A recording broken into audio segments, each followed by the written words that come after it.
Good evening, ladies and gentlemen. Welcome to this meeting of the Planning and Development Council of the Town of Oakville. Madam Clerk, do we have any regrets? Yes, I've received regrets from Councillor Grant. Thank you. Council, are there declarations of pecuniary interest? Thank you.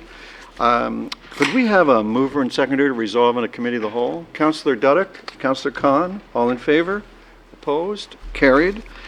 We are now in Committee of the Whole, and you have before you a consent item number 1, the subdivision agreement for Dundas 6-line developments. Councillor Knoll. Your Worship, if no other member of council or no member of the public wants to discuss this, I'd be happy to move it. It's a satisfactory report. Thank you. It's a consent item. All in favor? Opposed, if any? That is adopted. Now that brings us to our public hearing items. And the way this works, if a person or a public body does not make oral submissions at a public meeting or make a written submission to the Town of Oakville in respect of a proposed official plan amendment, zoning bylaw amendment, and/or plan of subdivision or condominium, the person or public body is not entitled to appeal the decision of Town Council to the Ontario Municipal Board and may not be added as a party to the hearing of any appeal before the Ontario Municipal Board unless, in the opinion of the Board, there are reasonable grounds to do so. Among other things, that means that written submissions are just as good as verbal. That brings us to our first public hearing item. This is the public meeting and recommendation report on the draft plan of condominium for Birch Grove Estates at 11 Brawny Road. And this was deferred from December 10th at our last Planning and Development Council meeting.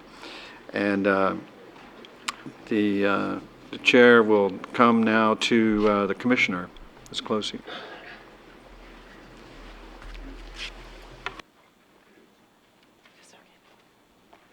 Mayor and members of council, as the mayor has indicated, on December the 10th, council dealt with this item, and at that meeting they deferred any further consideration of the condominium application until such time as staff could, based on the direction from council, have some further discussions with the applicants and prepare draft conditions for your consideration at this meeting today. It was deferred specifically to this meeting.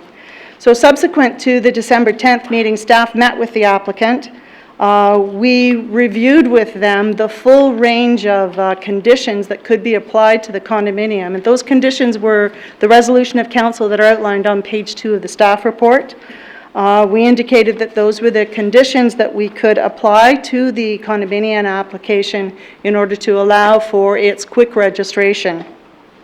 In that discussion, the applicant indicated that they were not agreeable to that full range of conditions. They had the opportunity to review the 3 heritage buildings, as you recall, that sit at the front of that condominium application, and understand what was required in order to ensure that they could be built to full restoration of the exterior structures. And as a result of that time and being able to conclude their work there or look at their and assess their work, they were confident that they could complete the restoration of those 3 buildings by the mid to late February. And so as a result, they indicated to staff that they would be prepared to have a condition of condominium approval that would require the restoration of the 3 buildings prior to registration of the condominium. And in addition, they were prepared to agree to a letter of credit that would be held with the town after registration that would ensure the interior of the building was also brought up to an occupancy level of standard under the building code. So that was the agreement that was reached. Staff, in the meantime, have been out to look at the heritage buildings. We're confident that the restoration work can be finished at that period of time. The applicant has spent considerable effort with a great deal of staff there in order to complete the work. If they continue with that level of activity, staff are confident that mid to late February the work could actually be completed. So we're recommending that council approve the draft conditions as attached to the staff report, which would require, as part of the registration, the completion of those 3 heritage buildings prior to registration, and also that interior agreement be registered. Staff are not recommending that any further letter of credit be retained in order to ensure those buildings are restored. Our feeling is that the registration of the building is the biggest incentive for the developer. The quicker they get to that point in time, releases all the funding that they have through the purchaser and sale agreements that they have, and access to a great deal of funding, far surpassing what we could ever achieve through any letter of credit. So in terms of an incentive, that is the biggest incentive that should be applied to the building. And so holding registration until our conditions are met gives us the greatest amount of leverage. Secondly, we haven't established a specific date, which you could establish. You have the opportunity to do those things. We're not recommending that. We're trying to come to the outcome, which is the restoration of those buildings there. If you were to apply a date of February, sometime in February, and they were not able to meet that date, but they could on the following date, it would require you to, or would require us to bring a report back to council on council's 3-week cycle in order to change that condition. So in fact, applying a date in the condition is really an impediment to expediting the completion of those buildings. So staff have not recommended that. So we are recommending approval of the application, as I said, subject to the conditions that are attached. Following, just to give you an idea of what happens then after that, when you approve, if you were to approve those conditions, the applicant then would continue with the restoration work that they have. We have regular inspection meetings with them to ensure that the restoration work is being carried out the way it should be carried out. That also allows us to have a better understanding of what is happening on the site. So when indeed they do finalize the work, it allows us to expedite our time frame between identifying that the work's been completed, satisfying their other conditions, and actually getting to restoration. So it's a matter of days following the completion of the works that they could get to a registration. So it's a fairly short process after that. So on that basis, we're recommending approval of the application, subject to the conditions. There are some minor changes that we'd make within our normal purview, just in terms of words, making sure the words are in place, that we would do as part of the Director of Planning's final approval of the application. So if there's any questions, I'd be more than happy to answer. Thank you, Commissioner. Just as a matter of procedure, do you have a new recommendation in print for council? Because the report recommends denial. The supplementary report that's in the agenda as 2A, I think it is, or 2B, actually has the full recommendation based on these Good. conditions. I'm caught up now. Councillor Robinson has questions for you. Councillor Robinson? Thank you, Your Worship. Ms. Closey, I think probably to get a little bit more specific and involved in some of the parts of your presentation that you just finished, which is much appreciated. But I've been insistent on a number of things that you and I aren't agreeing to. One is a specific date, specific deadlines for certain areas of completion. Now, you just went through that very quickly, and you did explain it. But you didn't, could you explain it please more clearly? Why that's a disadvantage, in your opinion? In our opinion, the specification of a specific date actually creates some complications for the approval of the application if that date isn't met. So for example, if you were to have as a condition of approval that the restoration be completed by such and such a date, if you didn't meet that date, that condition needs to be changed, which requires an additional report to council. So in terms of timing, it actually delays the timing.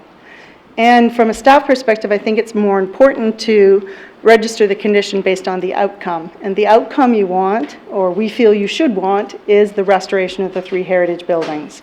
And from our work that we've looked at, we know that that is a doable ability by about mid to late February. So that's why we have not recommended an actual date. If council approved your recommendation, would that remove the difficulty of the 3 heritage properties still being attached to the remainder of the project? The conditions that are outlined here is, and in fact you'll see recommendation number 2, is that staff be authorized to release the heritage agreement from the land subject to the condominium upon completion of the works. So the heritage easement gets pulled back. They complete the buildings, registration happens, and the heritage easement gets pulled back. All of those things then fall into place. Now, in addition, thank you, in addition to the letter of credit valued at, I presume, $497,000, which is the letter of credit that exists right now on the exterior renovation portion of the heritage agreement. Once that is cleared and the letter of credit would normally be refunded back to the applicant. But in this particular instance, it's obvious that the applicant has agreed to transfer the value of that letter of credit to the interior work of the 3 buildings. Am I correct so far? That's correct.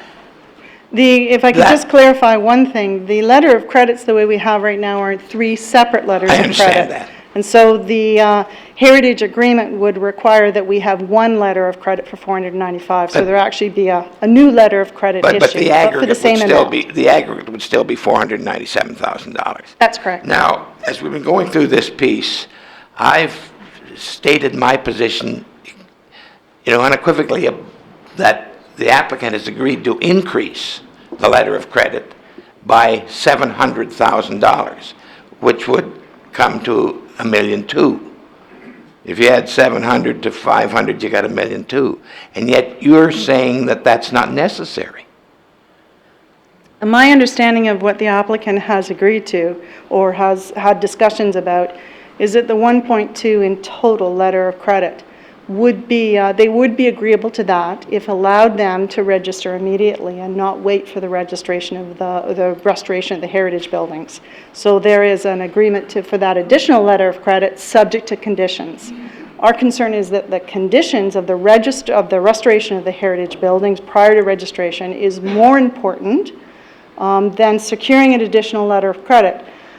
In fact, the registration carries with it for the applicant a lot of additional funding that they then have access to, and that's more of an incentive than any additional letter of credit the town could ask for.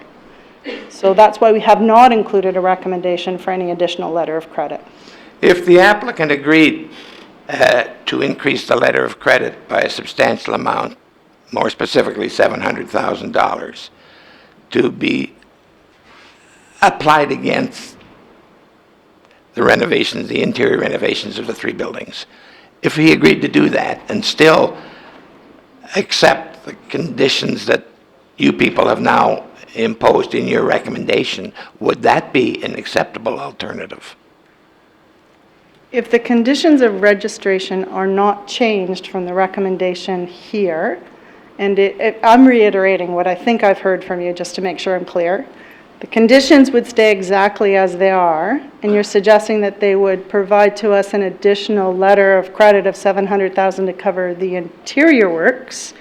We would have no objection to that because it's just an additional amount of money for the interior works. Just as long as the conditions of registration stay as being the restoration of the heritage buildings, most importantly. Thank you for your answers. I may have more questions. Thank you, Your Worship. Thank you, Councillor Robinson. Councillor Johnston. Thank you, Mayor. Thank you for your presentation.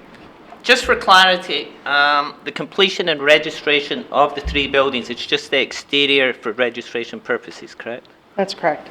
So once the exterior is finished, you could register the condominium and you would hold the balance for interior completion. The heritage, the other agreement would follow suit, which has its own letter of credit. And I believe the builder has ERA handling the restoration? That's correct. Are you comfortable with that company? Yes, yeah. So what would we need from them to proceed with registration? What would the ERA have to do? Well, ideally, and I think the applicant has indicated they're going to provide that mostly through the heritage staff requests, is that ERA would provide a certification that the work has been done in accordance with the heritage permit. And that would certainly be of benefit to us in signing off on the completion. So we would take that and then start the registration proceedings? That's right. We'd ensure all the other conditions are finalized in order to allow it to register. Okay, and how long would that take from? It's a matter of days. It Days. could be done in a matter of days. Okay, thank you. Thank you. Thank you, Councillor Johnston. Councillor Khan? Thank you, Commissioner. You said that you're not suggesting a specified date, but are you suggesting that by the end of February, by the beginning of March, or are you just leaving it completely open? The condition is phrased on the outcome, which is the restoration of the buildings. We've had an indication from the applicant that mid to late February is a reasonable time for them to complete, and based on our inspection work, we would agree that that is a reasonable time. So our expectation is that they would have the work done by mid or late February. But the condition is only that they be restored. So there's no end date at all. And what about, I mean, this was supposed to be done in October 2009, I believe. What happens if that's not met? I guess more importantly, what's at stake for the unit owners right now? Because they're paying occupancy costs right now. And will that continue to occur until they finish with the restorations? Yes, that would continue to occur until they have registration and they've actually purchased their units. The other thing is that, perhaps you could touch on this, there was also another issue about the 2 additional units on the 3rd floor. What's going on with that? Because I understand at that time they were considering charges being laid.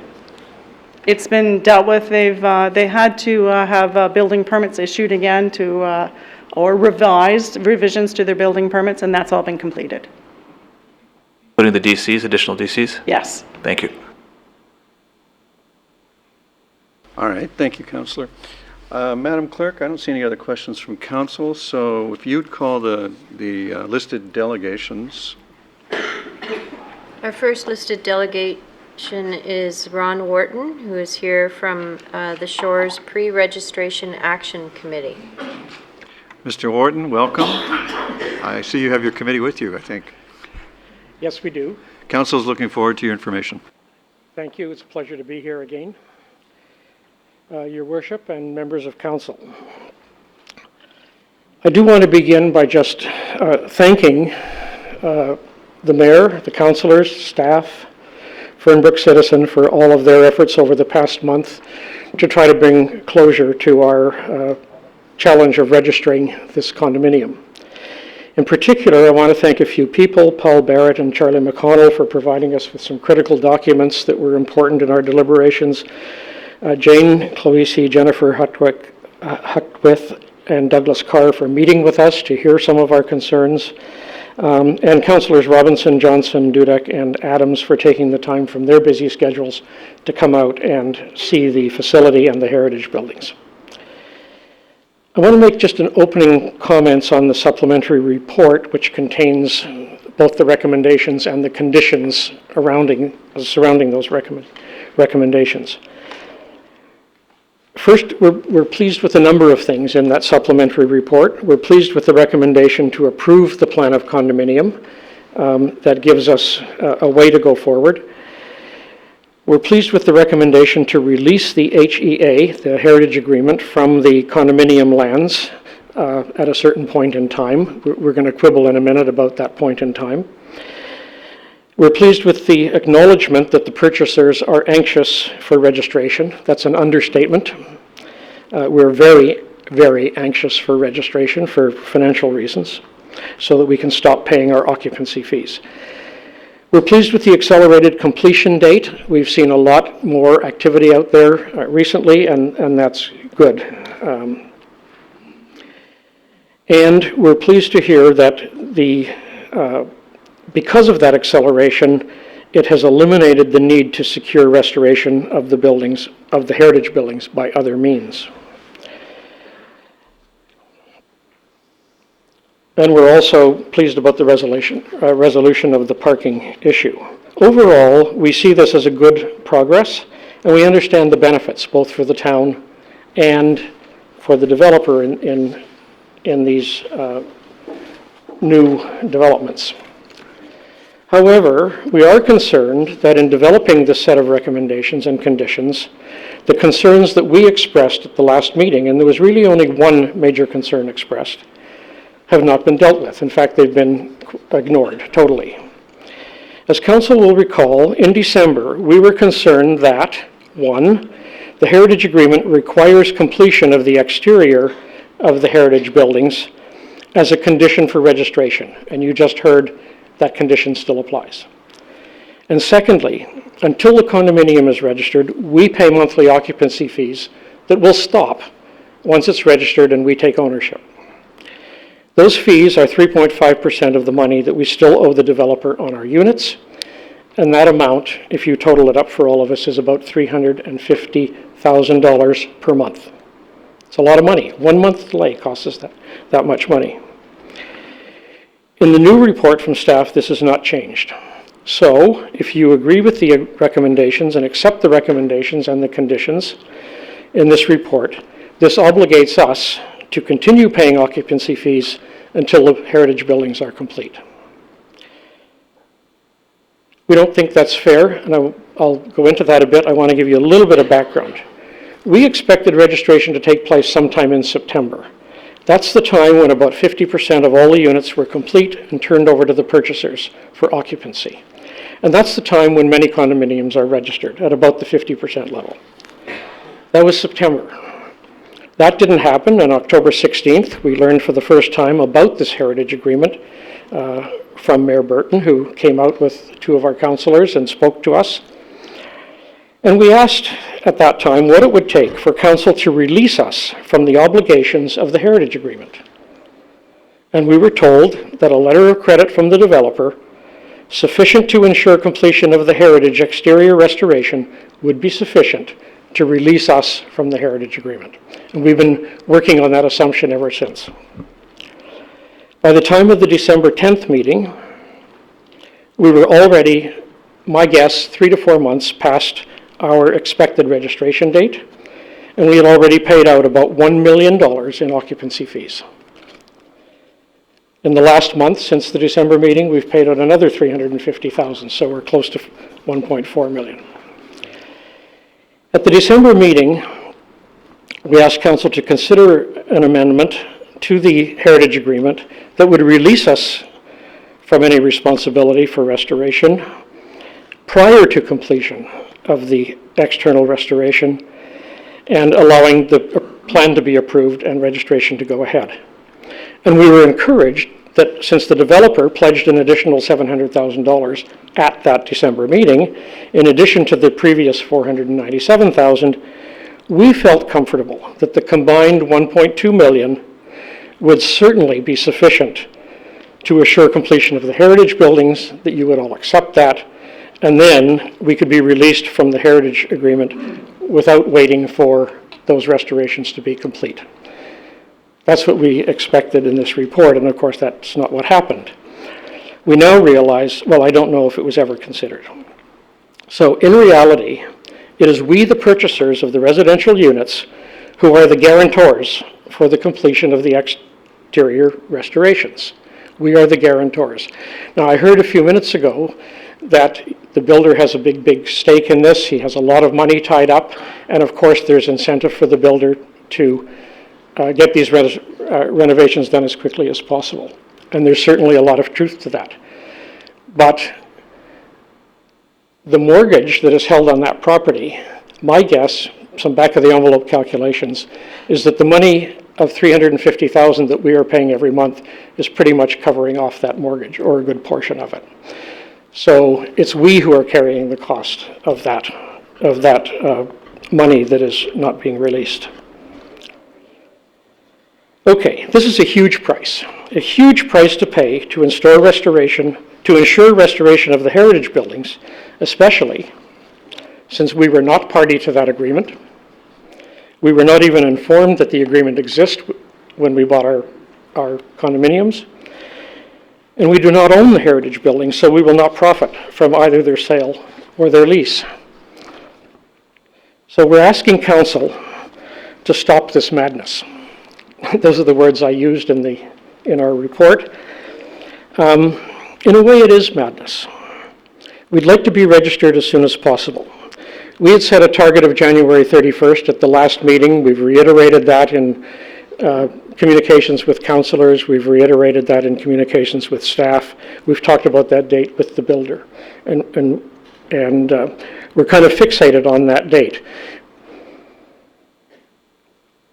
This would require that you accept the report's assertion that the accelerated, and I'm quoting now from the report, the accelerated completion date for the exterior of the heritage buildings has eliminated the need to secure the restoration by other means. But right now, it's being secured by our heritage agreement that is holding us all hostage to that agreement. We're asking you to remove that. Let us out of this agreement.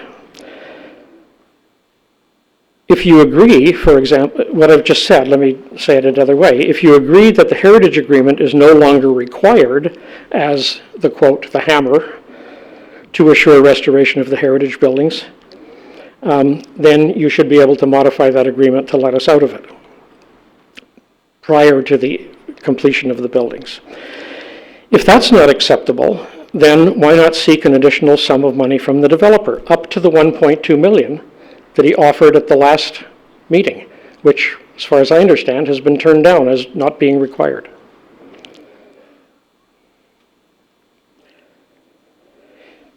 Then we would ask, if that is sufficient, amend the heritage agreement with our participation in the drafting, please, to allow approval of the condominium plan leading to registration without waiting for the heritage buildings to be complete, and B, completely release the Shores Condominium Corporation from any responsibility for the heritage buildings and property at the time of that registration. And the final point is to have staff work together with the builder to fulfill all the other obligations related to registration so that we can proceed by January 31st. And in the 16 seconds remaining, I might just make the point that, while we're pleased that there's a commitment to finish this by the middle to the end of February, and it may even be realistic, but we all know that in any project of that nature, there are periodically glitches. Things don't arrive on time, people get sick, whatever. And just remember that if it were delayed 1 month beyond that, it's another $350,000 coming out of our pockets to pay for that misstep. Thank you very much.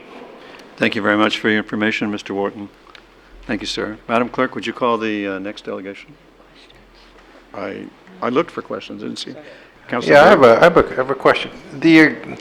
What would happen, I guess asking you probably explored it, if you did not pay your occupancy fees directly to the developer, that you put them in escrow or got some sort of a credit until the developer completed their part of the bargain? The developer holds 12 post-dated checks from all of us. So they're paid out to him, not into a trust fund or anything else? So Correct. So after 12 months, then he's cashed that, then a new set of agreements would have to take place? I don't know what would happen after 12 months. But you've got some legal advice, because you can see, a pressure point is on you, which was supposed to be on them. That's right. Okay. Yeah, that's exactly right. Thank you. By the way, could I make one more comment, please? It'll be short. I'd like to ask a question. Sure. When do these 12 months run out? Do you happen to know? It's variable because we've all moved in at various times between April and now, and we've all given 12 post-dated checks from the time we moved in. That's my understanding. So to be clear, I'm sure we'll be asked for more. Sorry. so that I can be clear, you were asked for and gave 12 months of post-dated checks for occupancy fees. That is correct. Thank you. I'd be happy to extend a courtesy of a brief comment. Yeah, I received an email this afternoon. In my report, I talk about, or in our response, I talk mainly about those of us who are living in the building and having to pay these fees. There's another group of people who aren't living in the building who are also paying the fees, and the condo fees, and the taxes. And because the building isn't registered, if they plan to sell sell their unit, they can't. If they're planning to rent it out, they can't. I guess can't is a bit strong. They can get permission under certain conditions. But the email came from somebody who bought a unit for his mother to live in 4 years ago when they went on sale. And by the time it was available for occupancy, her health had deteriorated and she was no longer able to move into the building. And he has been paying over $3,000 a month in combined fees for the last 8 months, waiting for registration so that he can sell the unit that he's not able to use. And that's just perhaps an extreme example, but there are quite a few similars. Thank you. Thank you very much for your information, sir. Madam Clerk, would you call the, oh, sorry, Councillor Khan. Thank you. I just want to make sure that you understand the concerns here, and just correct me if I'm mistaken. The issue here is that we really don't, as council or the town of Oakville, have no say with respect to your occupancy costs between you and the developer. That's a private matter, and that's a private contract, and I don't think anyone on council is suggesting that you breach that contract. You might have your own remedies, so I want to be very cognizant of that. But we can only play ball with the developer. There are certain requirements that they have to fulfill before we approve the plan. Your recourse is independent of that. You have opportunities to discuss what remedies you might have with the developer, but we can't force that on the developer. We can't force a developer to, withhold their charging occupancy costs. The developer, or at least one of the representatives of the developer that I have spoken with, would be very happy to see the heritage agreement amended so that we are off the hook, and would be quite prepared to put up additional money if required, up to that limit of 1.2 million that we discussed at the last meeting. In terms of our own opportunities to remedy the current situation with the builder, I'm not sure that we have any. There's nothing in our agreements that say that if registration goes on this long, we can take any action. We don't hold any of the cards in this deck. Thank you, Councillor Khan. Councillor Lapworth? Yeah, thank you, Mr. Wharton. Again, concerning the occupancy costs, the 12 post-dated checks, was that a provision in the purchase and sale agreement, or was it subject to you actually moving in? If I remember correctly, somebody else in the group might be able to confirm this. It was clear at the time we made the offer to purchase that we would have to do that. And then on the day of occupancy, when we signed all of the occupancy agreements, it was very clear that if we didn't provide the post-dated checks, we wouldn't be moving in. Okay, thank you very much. And that's pretty common, by the way. Councillor Robinson? Thank you, Your Worship. Actually, my question was to ask Commissioner Clohessy if she could comment on the what do I call it? The other means clause that was referenced. Commissioner?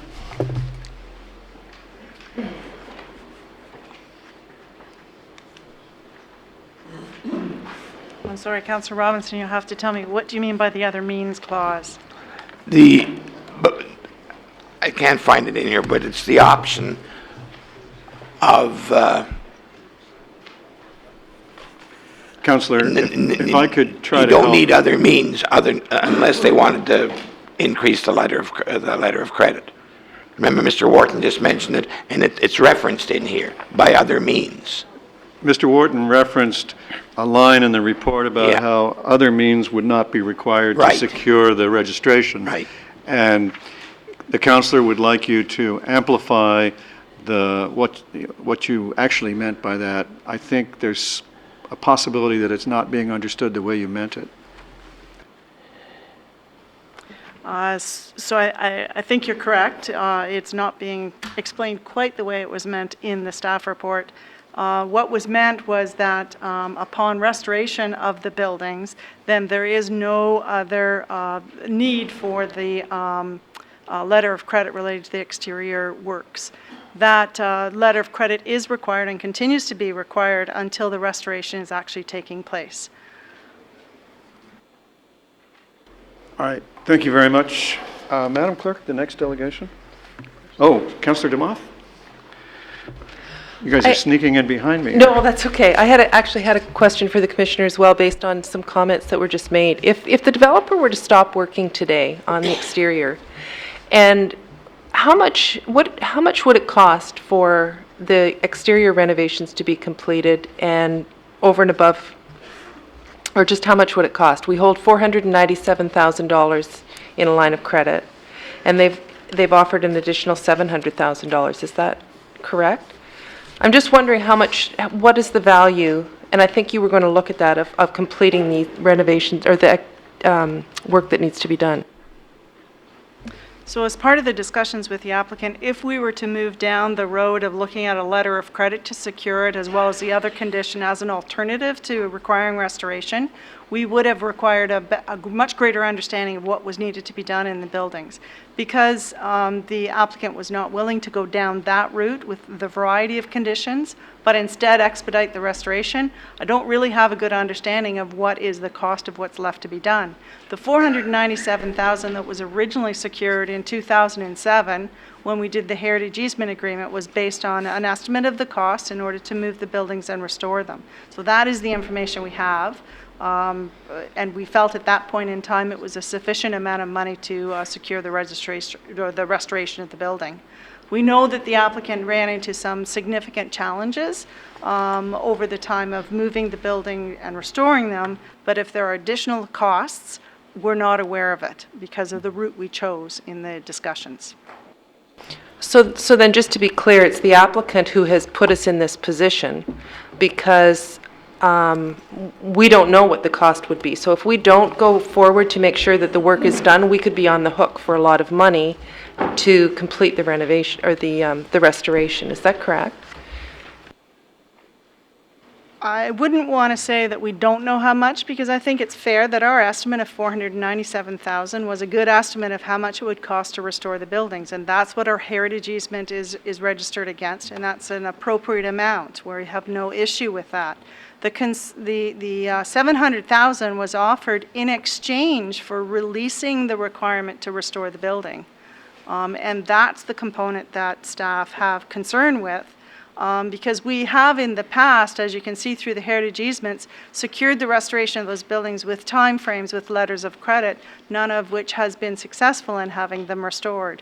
So the greatest, and I'd refer to Mr. Wharton's reference to the hammer. The most significant hammer we have at this point in time is the registration. If we hold registration, it is the greatest leverage the town has to ensure we get a timely restoration of those three buildings, and that leads them to a much more sustainable future.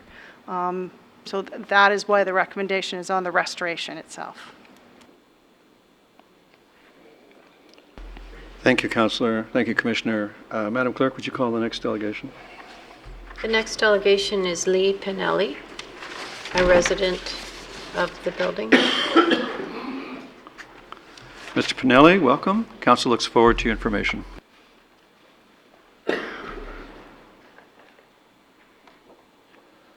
Your Worship, members of council, good evening. All right. All right, thank you. I'm here this evening representing myself and my wife Janet. We are residents of the Shores.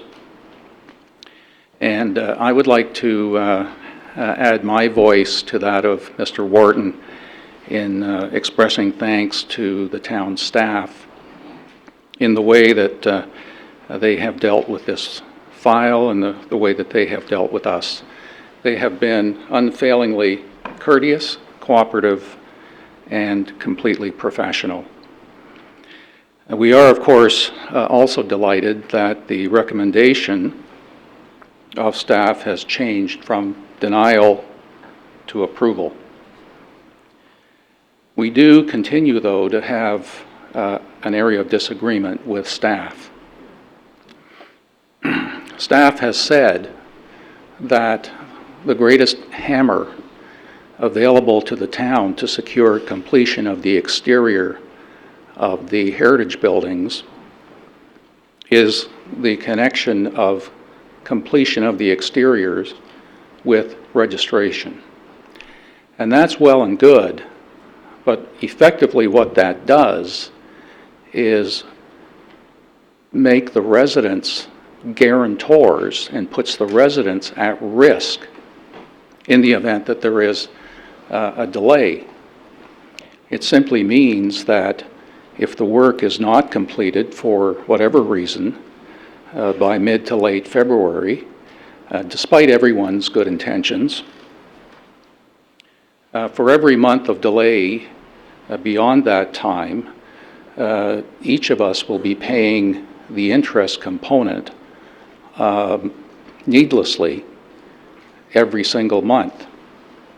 And in our case, and I don't think we're terribly different from most of the people in the building, the interest component is $2,000 a month. That's in addition to the taxes and the condo fees, and we get absolutely no credit for any of that towards the purchase price on closing or anything else for that matter. The crux of the matter, in our view, lies with draft condition number 6. If you'll look at that with me,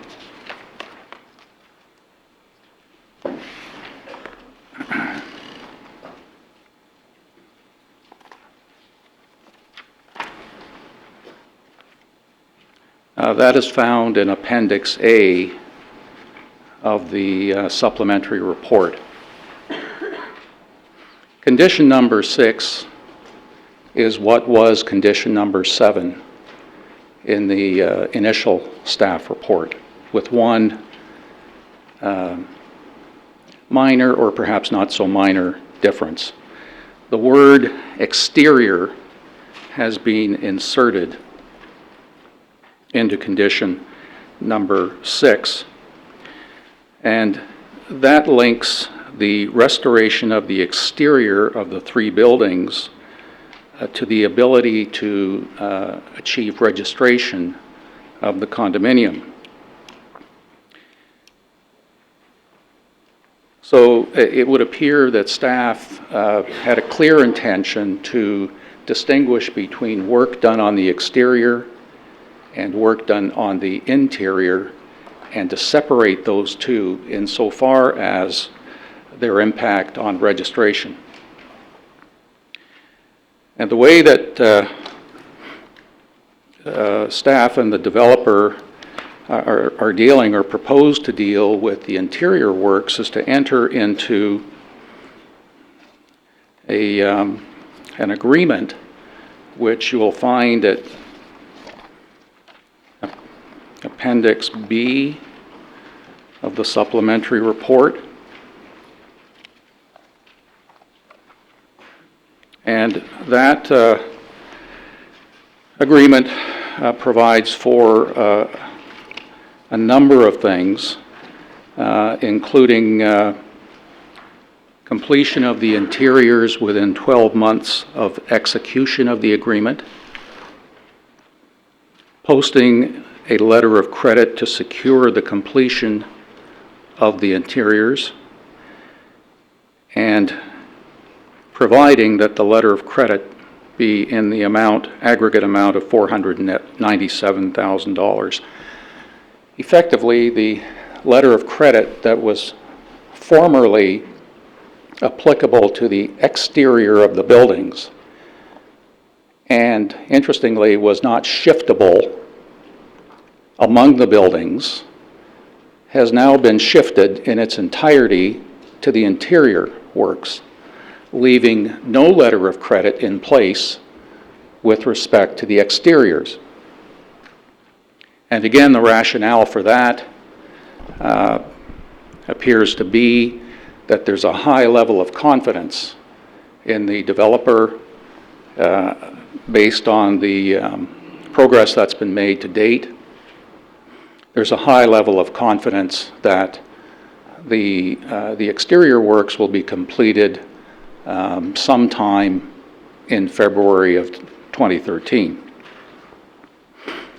Again, echoing the comments of Mr. Wharton, if anybody loses on that, it's the residents, because there are no implications for the developer or for the town if that anticipated completion date isn't met. The only consequences fall to us, the residents of the building.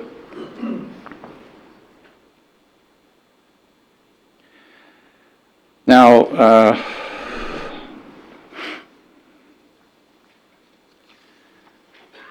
as has been recognized, the condition number 6 is completely open-ended in terms of timing. So that, as Mr. Wharton pointed out, in the event of unforeseen events, such as materials showing up late and other unforeseen events, if that projected or anticipated completion date is not met, then it is we, the residents, who suffer for that. I have a proposal for your consideration that I think is reasonable, certainly worthy of your consideration, and that is found on page 2 of the handout that I hope you all have.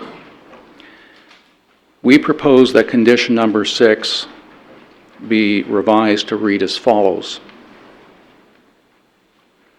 that the owner enter into an agreement with the town securing the restoration of the exteriors of the 3 buildings at 2405, 2409, and 2411 to the level approved through various heritage permit applications and as agreed to in the easement agreement dated October 16, 2007, to the satisfaction of the Director of Planning. Now, why do we think that's reasonable? Well, firstly, it would provide some considerably greater certainty as to when that condition with regard to the exteriors of those buildings could be cleared. If you accept this proposal, the condition with respect to the exteriors can be cleared not by having to actually have completed them, but by having entered into a binding agreement to complete them with or without an additional letter of credit, as staff may think appropriate. That is consistent with the way that staff and the developer have approached completion of the interior of the buildings. Signing an agreement to complete the interiors of the buildings within 12 months of the execution of that agreement, simply signing that agreement clears that condition. And if council could see its way to treating the exteriors in the same way as the interiors are being treated, that would provide certainty and would certainly accelerate registration of the condominium. Thank you very much, sir. I have time, I guess I am. I was busy writing a note about something that you said and didn't notice the clock expire, and you were busy telling us what you had to say and didn't notice, so we're together in that omission. I have a question for our staff. In his submission, Mr. Pinelli led me to believe that he perceives an uncovered eventuality between the satisfaction of the exterior condition and the shift of the LC, the letter of credit, to the interior under the second agreement. Can you speak to the timing issue that he spotlighted? Mr. Mayor, currently, right now, we hold a letter of credit through the Heritage Agreement that's actually secured through agreement, actually, that's referenced here. So we have an agreement for $497,025 that is held until the restoration of the buildings. So we would hold that, and that money stays with us as a security until the building is registered. Upon registration, that letter of credit, 3 letters of credit, are transferred into 1 letter of credit that then continues on to secure the interior renovation. So there's no gap in terms of the securities for the exterior. When it stops is when they're finished, and then it picks up for the interior. So the piece that you said that may be of the most interest to Mr. Pinelli and the residents is that registration would have taken place as a result. The letter of credit doesn't transfer until the exterior condition's actually finished, and the registration happens based on that, not on the interior. No, I understand that, sir. So the result is that there is no vice or squeeze on you relative to the second agreement. No, not with... And if that assurance is unnecessary, and I've misunderstood your point, perhaps you'd like to help me understand your point, because I don't want to misunderstand. No, I have no concerns about the agreement that deals with the interior works, none whatsoever. That agreement basically allows a condition of approval to be struck off, checked off, simply by signing the agreement and promising to do those works. The words that led to my question were, I took you to say, in effect, the letter of credit gets shifted to the interiors, leaving us with no letter of credit on the exterior. And I thought you then implied or suggested that the residents would be impacted somehow by that. That you would have risk left on you from the exterior, so not being done, whereas I'm just trying to spotlight that they would be done. No, sir. I pointed that out simply as a matter of interest, because on page 3 of the supplementary report... So your real interest in the second agreement is you just want the exteriors treated the way the interiors are treated? Yes, sir. Okay, so do you understand that the exteriors were always covered by we were always concerned about the exteriors, and we had measures in place to drive their completion? Yes. But we had nothing on the interior. So the second agreement doesn't really compare fairly to the first issue, because it's a secondary, subsequent matter, an improvement, if you will, to the total outcome for the town and, may I say, for you. It's the process, sir, that I'm trying to address. I understand. Submitting that. I'm trying to speak to your suggestion that they're equivalent. No, not that they are, but that they could be, that it would be not unreasonable for this council to treat them in a similar way in terms of satisfying the condition that would result in the exteriors being completed. Ask the developer to enter into an agreement along the lines of the interior agreement to take care of the exteriors. Okay. And I do agree with the commissioner that putting a time limit on condition number 6 would not be helpful.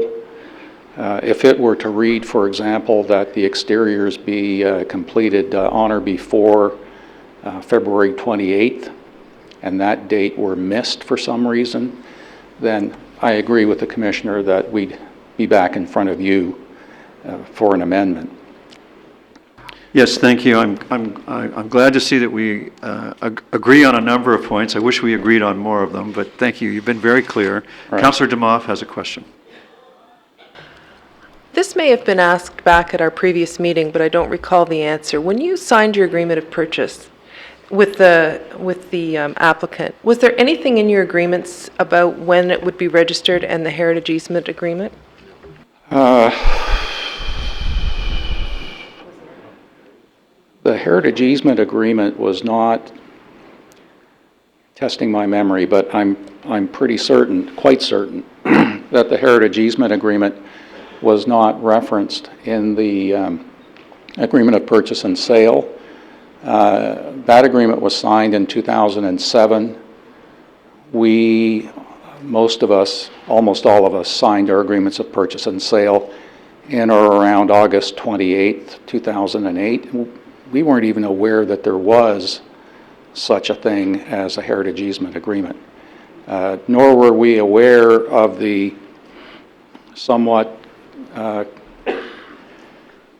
convoluted history of this property insofar as trips to and back to the OMB were concerned. We had no idea of any of that. So could staff clarify on the timing of that was for me? So an agreement could be signed not allowing it to be registered when did all of this happen after these people had signed their agreements? The approval of the application was in 2007, and that's reflective of the dates of the agreements. I have no idea in terms of the purchase and sale because it happens completely outside of the town. But as Mr. Pinelli has said, I think it was 2008 around that the units were purchased. So then that would have occurred after the approvals were granted and the agreements and easements were in place. So maybe I'm naive, but shouldn't there have been some requirement to have that in the agreement of purchase and sale when someone is buying it? The agreement of purchase and sale is entirely processed outside of the town.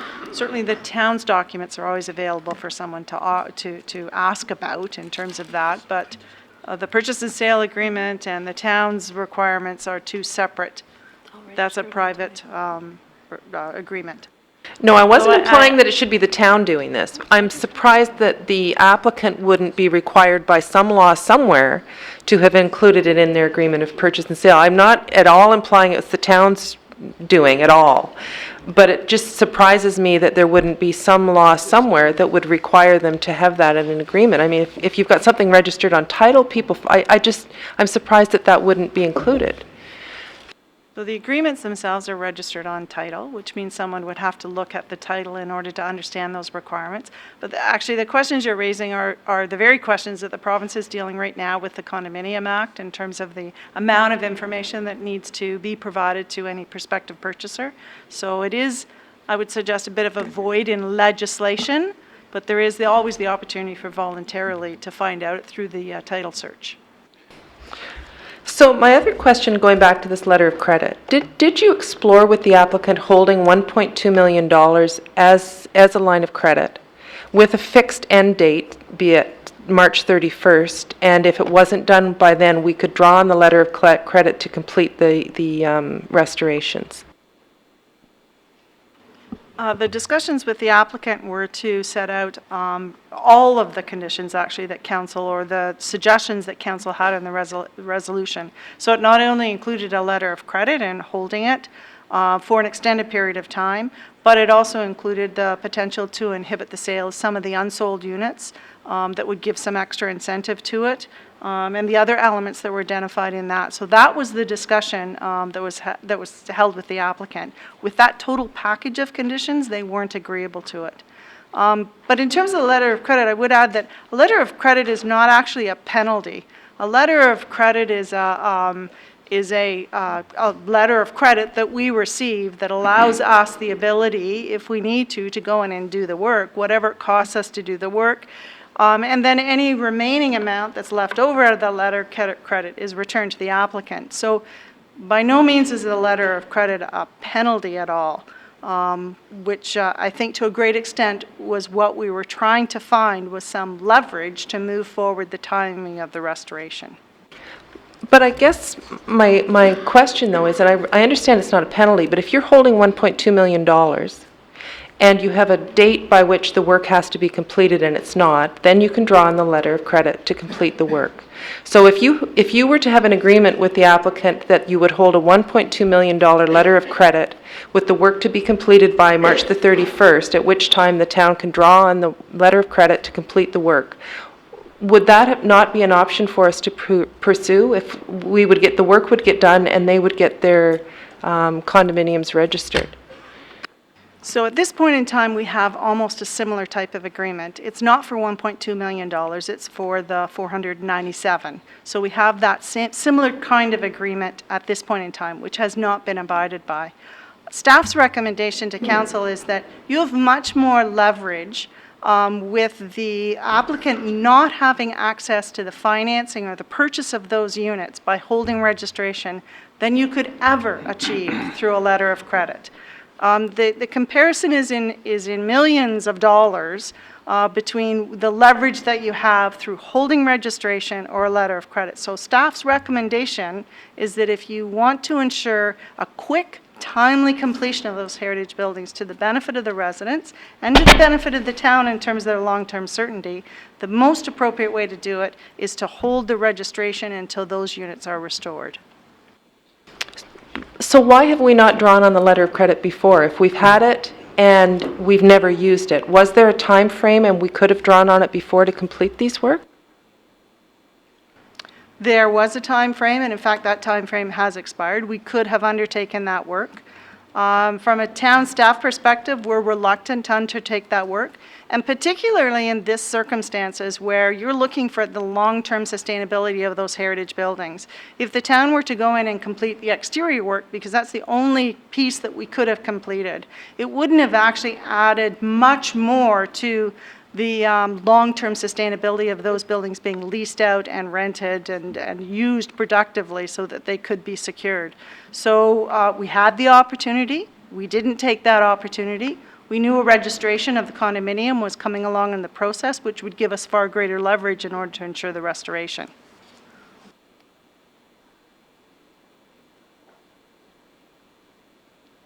Mr. Mayor?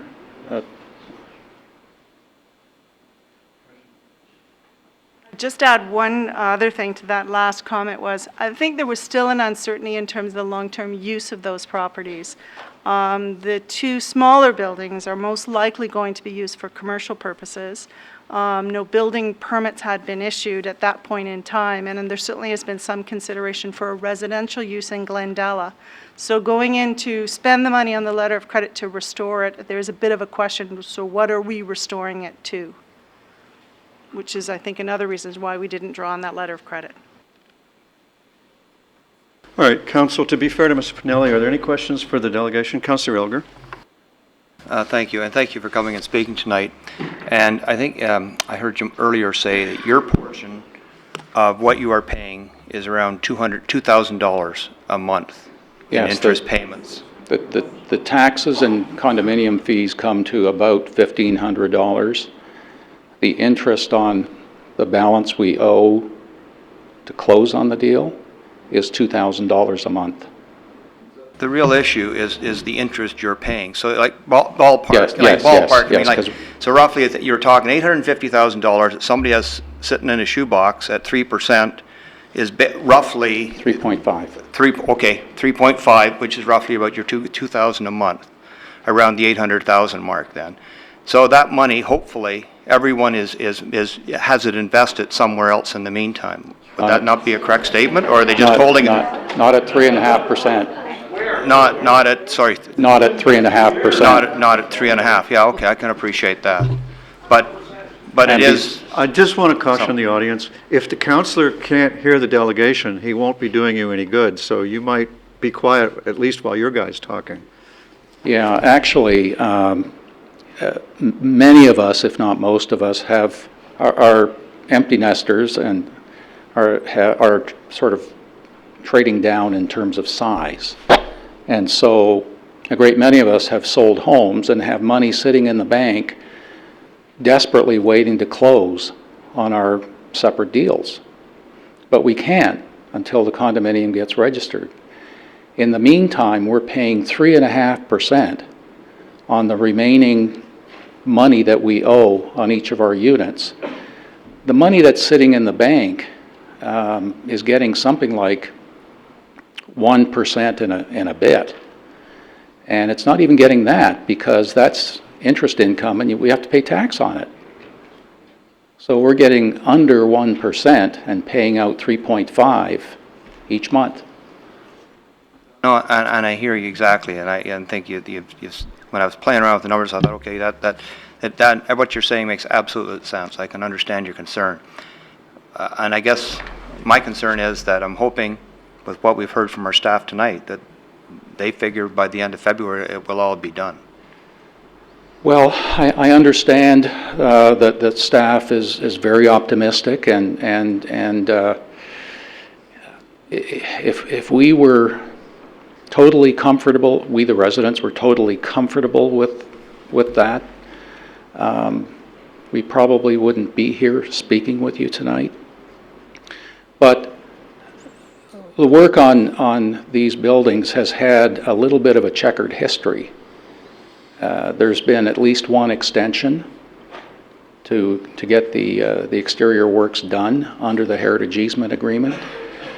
We're being asked now to accept on faith that the exteriors will be completed on or before February 28.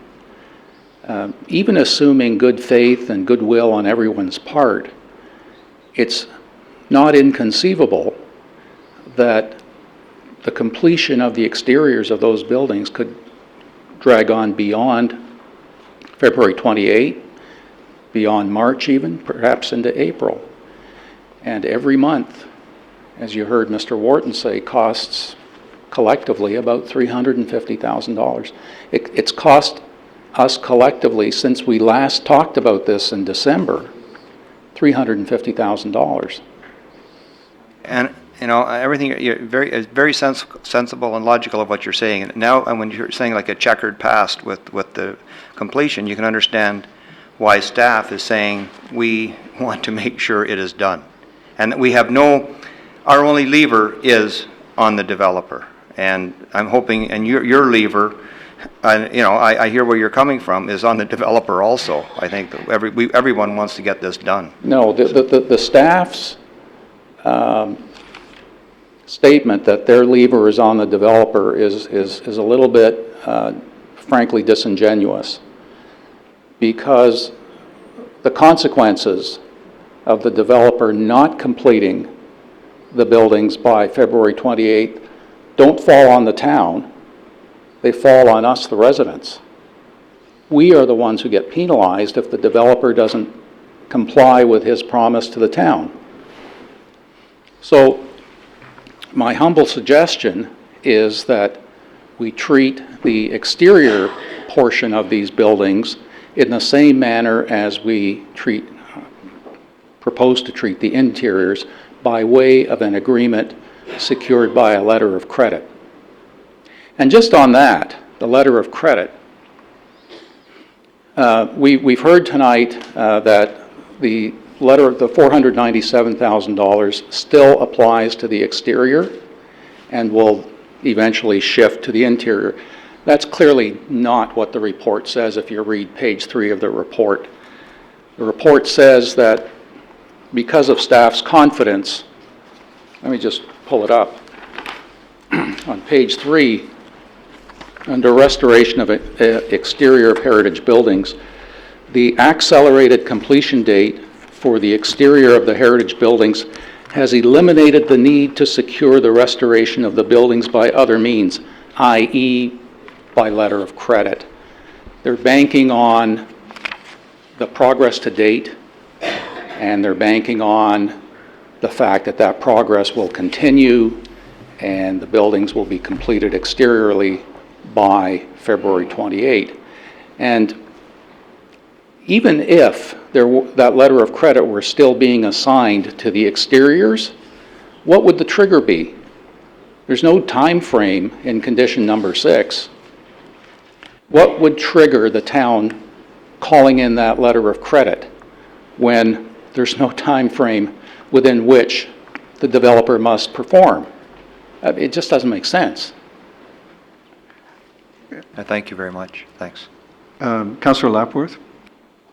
Yeah, thank you, Mr. Mayor. Thank you, Mr. Mattelli. I don't pretend to be a real estate lawyer, but if you have a situation where you've liquidated a larger home and you now have the cash in the bank, okay, I can see a mortgage company not releasing mortgage funds for this purchase until such times as the building is registered. Okay, but did you not have the option as part of the purchase and sale agreement to amend the purchase and sale agreement to increase your deposit to 99% of the purchase price?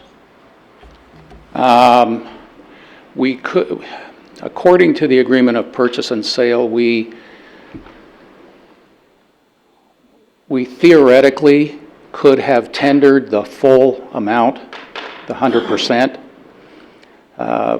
which most of us were not inclined to do because we would have paid out 100% for a unit which we didn't own, was not registered, could not be legally transferred to us. And in any event, under the agreement of purchase and sale, the builder had the option of saying, well, thanks very much for tendering 100%. I don't want it. I'll take 25% down from each of you, and you guys carry my mortgage for the balance. And that's effectively what we're doing. We're carrying the builder's mortgage. Yeah, I can see that. Thank you. Mr. Mayor, I have a question for the Commissioner, if I may as well. Certainly, you have the floor. Thank you. Commissioner, recently I served on the Heritage Committee, and a number of heritage applications were approved by the Heritage Committee with a 2-year period for the work to be completed. And the majority of that time, as I understood it, was because some of the materials, windows and doors, for example, were on a long manufacturing lead time. Now, the comfort level that I want to enhance for myself, that the builder can complete this mid to late February, are all the materials for installation, have they been procured and are they delivered? Do we know that? So I understand some of the original concerns was the delivery of the windows, which was in the fall a concern. But as I understand, the windows have been delivered and in fact they're being installed. So what was a previous impediment certainly isn't now. So we would expect they'd have all the material on site to be able to complete the restoration. Okay, so from now until completion, it's just a question of assembling all the parts that are there. That's correct. To the satisfaction of our own people. Okay, thank you. Thank you, Mr. Mayor. Councillor Demoff? I'm just curious if you or any of the residents, understanding how frustrated you are, and you've recognized that there's been a checkered past with these buildings. It predates when I was on council when all of this happened. Have any of you sought legal advice as to whether or not you, in terms of you're paying these occupancy costs? Because quite frankly, your issue is not with the town, it's with the developer. And if you're paying all that money to him, I'm just wondering, have you ever sought legal advice to find out whether you can put stop payments on? None of us can give you that advice. We've actually talked about that. But in our view, it's premature to seek that inquiry or to seek that advice. We don't know yet whether what the extent of our damages might be. And we certainly don't want to commence any legal proceedings at this point in time because they will take on a life of their own and will delay registration of this condominium for God knows how long. So I happen to be a litigator, retired for a little while, but I've seen enough of these cases that they are extremely expensive and they are extremely time consuming. And if we were to contemplate legal action even semi-seriously at this point in time, things would be going nowhere good. But the fact is that you're in this position because the developer has not met their obligations under legal agreements with the town. So, I mean, I understand what you're saying, but You've stood here and say you don't want to pay occupancy costs and you want us to fix your problem, but really your issue is with the developer, not with the town. We're trying to get agreements, or our agreement honored by the developer. Yes, yes. We're not asking council to intervene on our behalf with the developer. We're asking to simplify one condition so that it is easier to meet, while at the same time protecting the town, the public interest. And that is condition number 6. And that is, rather than requiring completion of the exteriors, actually having them done before that condition can be satisfied.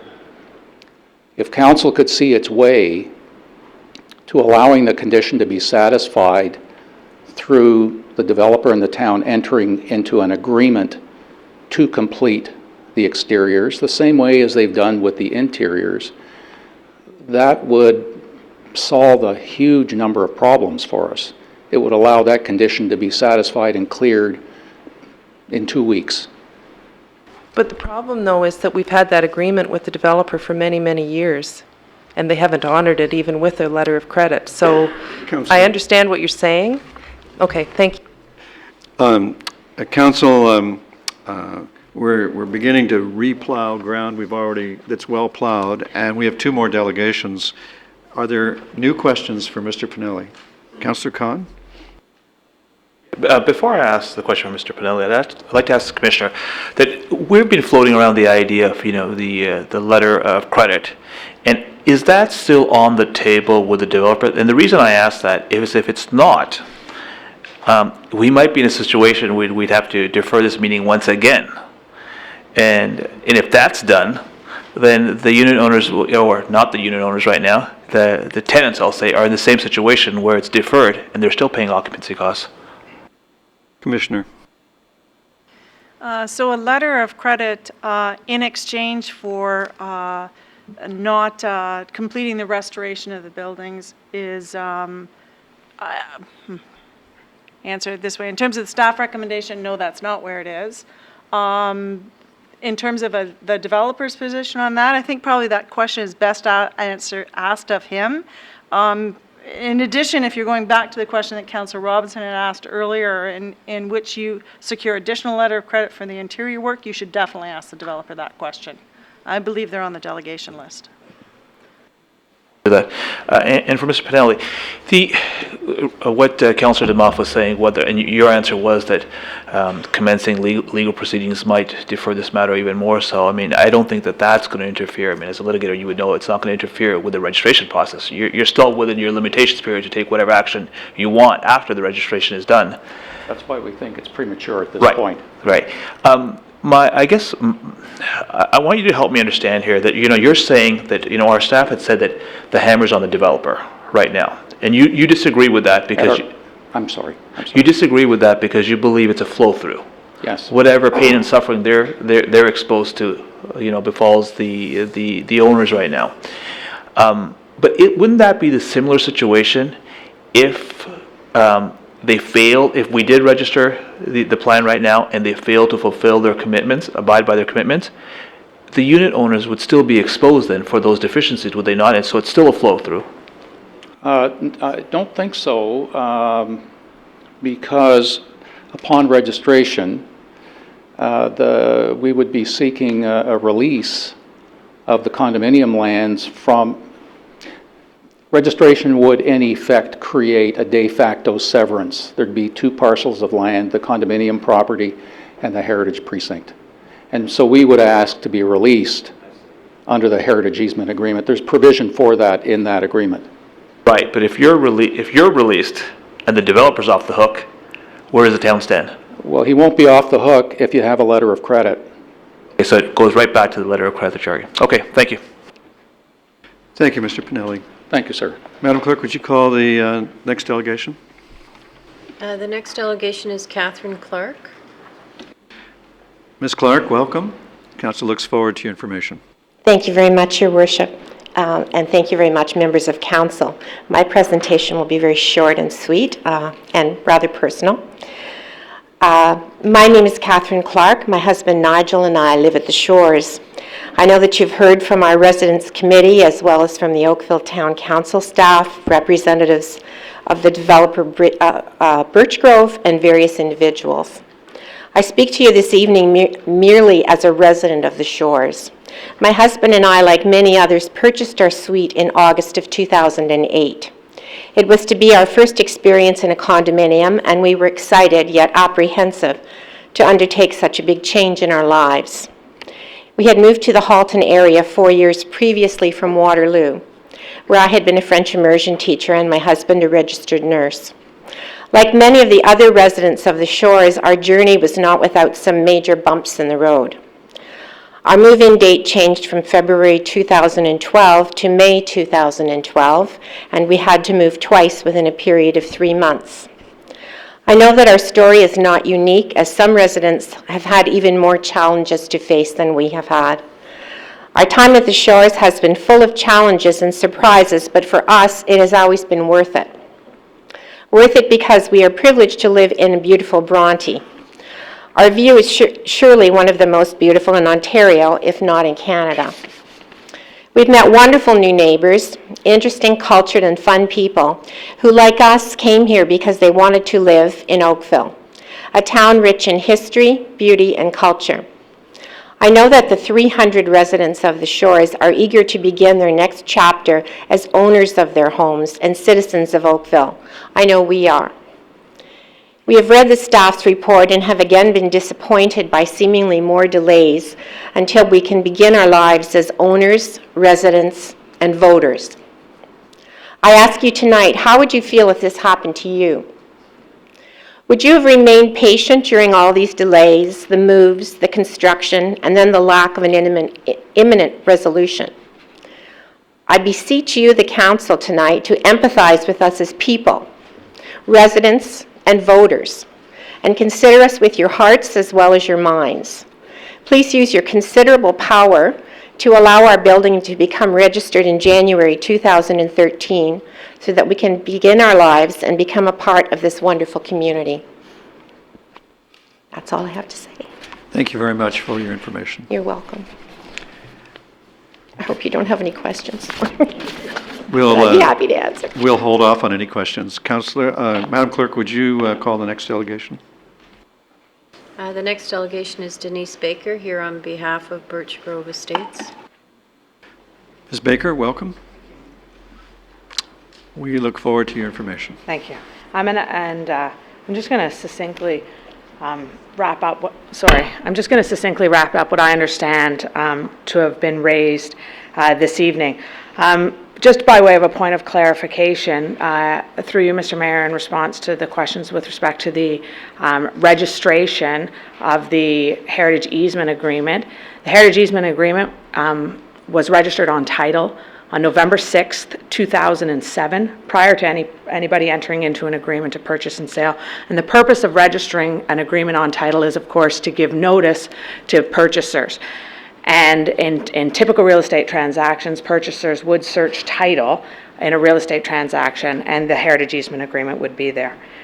I've heard this evening 3 options put forward before you, and I'll classify option 1 as the staff's option, which we have worked with staff and have come to a resolution with respect to option 1. Option 2, if I may, I'll call the Wharton option, which I understand is registration by January 31st in exchange for the posting of an LC of $1.2 million. And I will tell you that the developer would not oppose that option either. Option 3, if I may, I will call the Pinelli option, which is the amending of condition number 6 to read that the developer enter into an agreement. I would suggest it could be handled by an amendment to the Heritage Easement Agreement, but in any event, to enter into an agreement to complete the exterior of the buildings within 12 months, with or without the posting of the additional securities. Again, that's an option that the developer would also agree with. So you have 3 options in your hand. All of them are agreeable to the developer. So in that respect, we would be in your hands in deciding on that. In response to a number of the questions as it relates to the occupancy fees, the requirement to pay occupancy fees are outlined in the agreement of purchase and sale as permitted under the Condominium Act. The rules for occupancy fees are laid out in the Condominium Act. So that all of that information is also upfront and available. There's nothing unique, I will say, about the charging of occupancy fees in this case as opposed to any other case. What I will say is there was a number of conditions laid out at the last staff meeting, the last council meeting as it related to, a number of instructions back to staff to negotiate with the developer. Where we ended up with, and I think how we got to where we are today, is that the requirement to put an inhibiting order on the unsold units, the number coming back from staff, from council, was a number of unsold units. Staff responded, I believe, with the number 5 unsold units, and that's certainly not something that the developer was able to live with, and in fact came around to saying, in lieu of that, we'll just finish the buildings. And then staff asked for the interior works agreement, which Birch Grove has agreed to as well. So just by way of clarification, I just wanted to go over those points that I had heard coming up, but to say that we are in your hands in terms of the requests of the residents and the request of staff. We're a very agreeable bunch, and we're fine with any of that. Thank you, Ms. Baker. Concise as always. Would you be able to tell us when the exterior work will be done? The exterior work, in terms of discussions with staff and the projected timeline, the date that has been provided to me is February 28. Thank you very much. Who's first? Councillor Bird, I think I saw you first.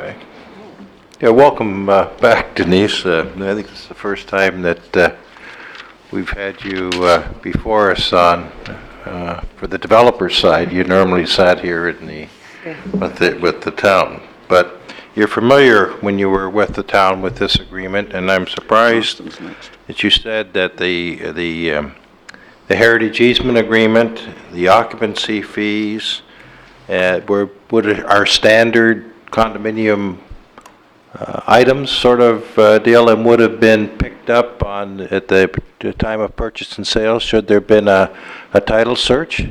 Through you, Mr. Mayor, just by point of clarification, certainly a heritage easement agreement is not typically a standard item in a condominium, but in this case, the heritage easement agreement was registered on title in November of 2007. Occupancy fees, however, are not unique in condominium buildings and are authorized under the Condominium Act. So that most of these people before said they bought their property, obviously, and made an offer to purchase after 2007. That's my understanding. Right, and so that heritage easement agreement would have been on title, and they would have been picked up by, I guess you call due diligence on behalf of a lawyer, should they done their title search? Is that the position of the developer? You're not, it wouldn't be highlighted, I'm assuming, but you're saying it would be there. It would be there, yes. It'd be there, and they just sort of missed it? Well, I'm not sure if it wouldn't have been missed if there was a title search done at the beginning of the process. Some might say, well, we weren't going to do our title search until the end of the process.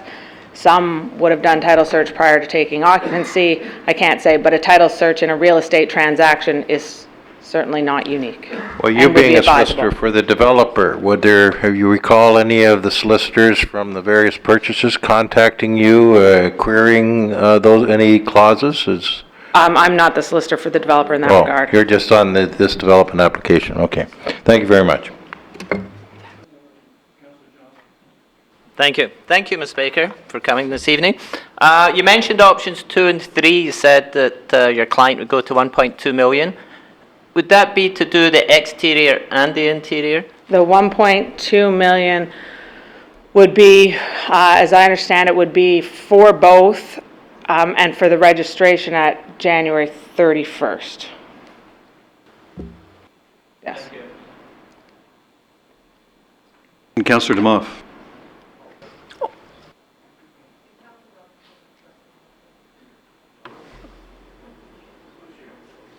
Okay. The $1.2 million, you said it applies to the interior and the exterior. Is there a time frame on the exterior work included in that 1.2 million? So in other words, if the work wasn't completed by February 28th, which is the date that you think it will be done, could we draw upon that to have the work done by ERA or whoever's completing the work? That security that we're speaking of would be for the registration in advance of, or for the registration in advance of the exterior work being done. If it was a requirement of an agreement, I believe the time frame that Mr. Pinelli indicated, what similar to the interior works, was 12 months. Certainly we could explore a time frame to put at the end of that agreement, following which I would assume the normal course of action would be that the LC would be drawn down on. But it was Mr. Wharton that you were talking about, the 1.2 million. Yes, he did. Right. He did. That was in the absence of an agreement, that would be just the posting of the LC, and then the clearing of conditions. So the condition would be the posting of the 1.2 LC. If you wanted to put a time frame on it, certainly that's something that could be discussed and agreed upon. But right now, tonight, we're talking about 1.2 million that would be for 12 months from now. So we could be looking at another 12 months. No, sorry, just to be clear. I was just summarizing what I understood were the three options, the third option being the 12 months that was put forward by Mr. Pinelli.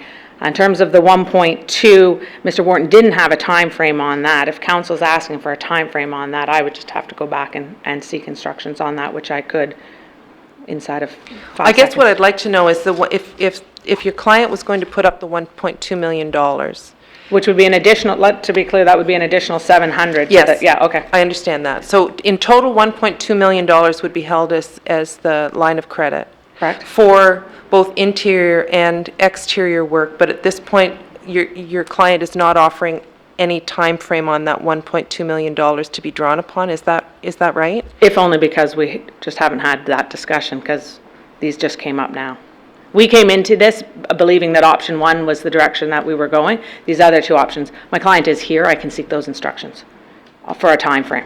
I'd just be curious if the $1.2 million, if we want the exterior done as quickly as possible, everybody does in this room, including your client. If the $1.2 million could have a time frame which was very short on the exterior work, and then it was transferred over to the interior work, which would match the time frame that's in the agreement that we've got in our report tonight. So you follow what I'm saying. So by February 28th, if the exterior work was not done, then the town could require the company doing the restoration to complete the work, and we would be drawing from that $1.2 million line of credit, and then the balance would be transferred to the interior to run as per this agreement that we have for the interior. Do you follow? I do follow. Yes, I do follow. Okay. I would just have to get the instructions on that time frame. Okay. Thank you. Thank you, Ms. Baker. Others? Councillor Robinson. Thank you, Your Worship. Ms. Baker, just following up more on this letter of credit issue.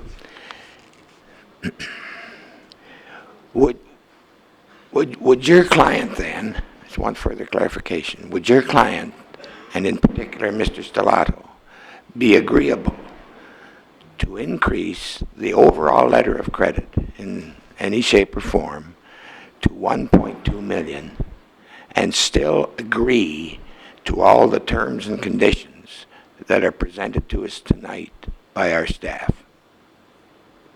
No, through you, Your Worship, only because it wouldn't be required, because if we were to agree to the terms and conditions provided by staff, that would have the buildings completed prior to registration. And so you don't need the $1.2 million because the buildings would be completed prior to registration. And what I can say to you is currently you have $497,000 of an LC for the exterior works, which is well in excess of the remaining exterior work.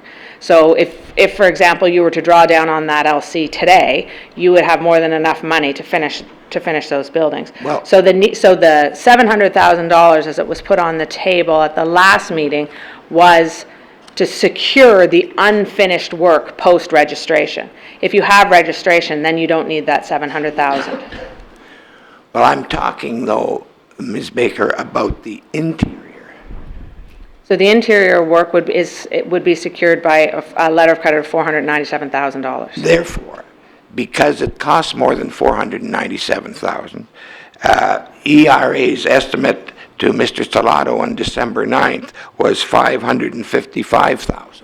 Therefore, would your client be agreeable to increase that $497,000 and still maintain the terms and conditions offered by the town?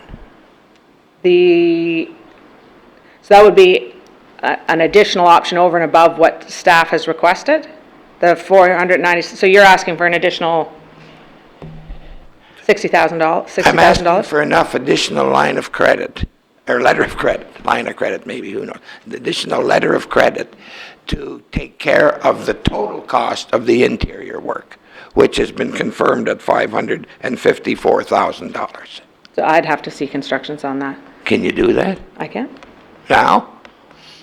if I'm excused to do so.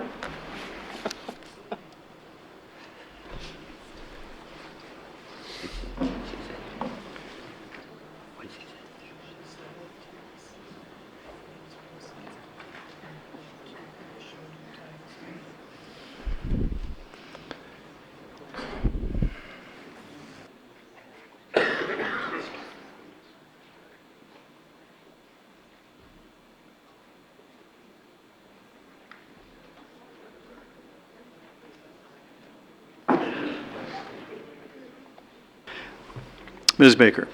Through you, Your Worship, yes, we'd post that additional money. Thank you, Your Worship. Through you, Your Worship, Councillor Damoff has asked about her time frame. I did ask my client very quickly about that. He says if that's the direction that the council would like to go, certainly we could agree to a shortened time frame. We would just have to have a break to have a quick discussion as to exactly what that time frame would be.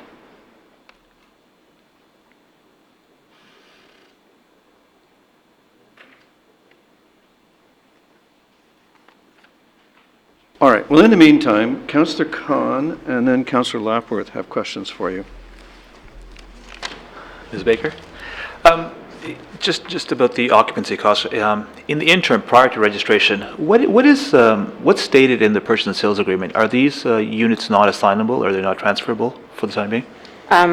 Through you, Your Worship, Councillor Khan, to be perfectly honest with you, I'm neither a real estate lawyer nor their real estate lawyer, so I will tell you I've never seen their agreements of purchase and sale.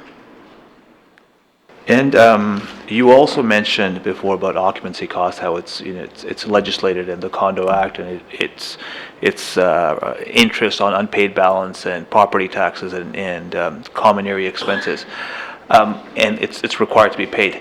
But in case law, is there any case law that you're aware of? Now I'm putting you on as counsel that you're aware of where there have been undue delays and occupancy costs have been waived? It's not case law that I'm aware of, but again, through your worship, being perfectly frank, I've never done the case law research. The client has an independent condominium lawyer, so we don't do this work. This is a file that's sort of a bit of a hangover. Lynn Townsend did the planning work on it. Again, as last time, she's at before a different council this evening. So we did the planning side work, and they have a condominium lawyer doing the condo side work. So I apologize for not being more helpful on that. I could certainly undertake to get you those responses. I'm not in a position to give them to you right now. Thank you. And I'll be able to get it myself as well.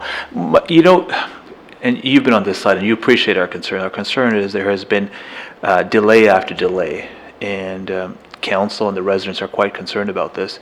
And if we do go into an extra month's delay, you appreciate that the residents are saying it's going to cost them $300,000.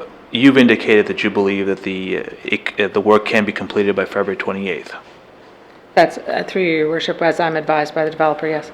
All right, so would your client, if we were to go with staff's recommendation, I think that was the first recommendation you meant, that the work would be completed. They didn't specify a date, but would your client be open to a penalty clause of $300,000 a month for every month it's delayed, so that the occupancy cost doesn't fall on them?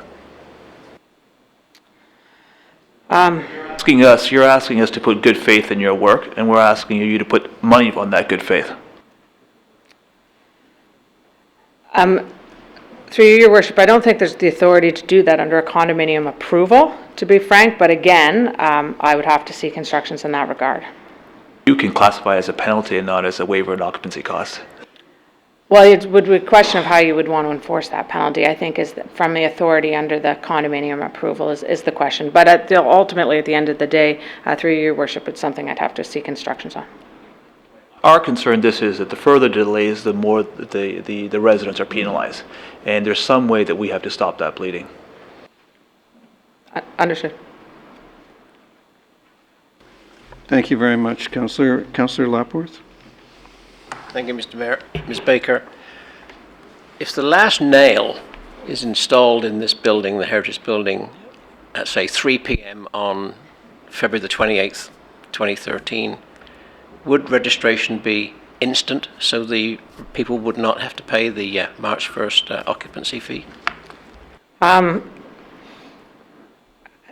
Having been on both sides, when the last nail is inserted, there would have to be certification from ERA as to the completion of the building, and then there'd have to be, then it would come back to the town for final sign-off and approval. So I'm not sure what the turnaround time on that would be at the town, but I suspect not, if it was done at 3 p.m. on the 28th. Okay, so the folks here tonight are looking at February the 1st and most likely March the 1st as well.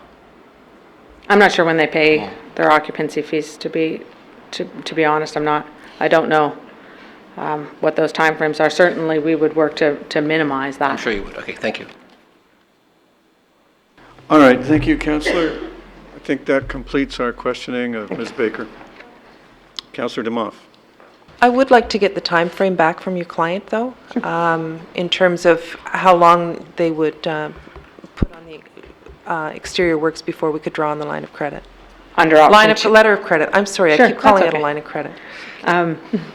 Under option 2, as we had discussed. I will make that. I just want to call everybody's attention to the clock. If anybody wants a decision tonight, we're going to have to get down to deciding pretty soon. I think we're done with Ms. Baker for now until she has new or different information. So thank you very much. Thank you. It's my belief that some councillors may wish to move that we go into camera for legal advice at this point. Before we do that, and that may take some time. So yes, I'm kind of trying to send a message, but I'm going to ask if there are any other members of the public with information that's new that you'd like council to have when it comes back and deliberates in public to try to make a decision. And you have a right to give us old information over again if that would please you, but I would prefer new information. Ma'am, come on down and introduce yourself.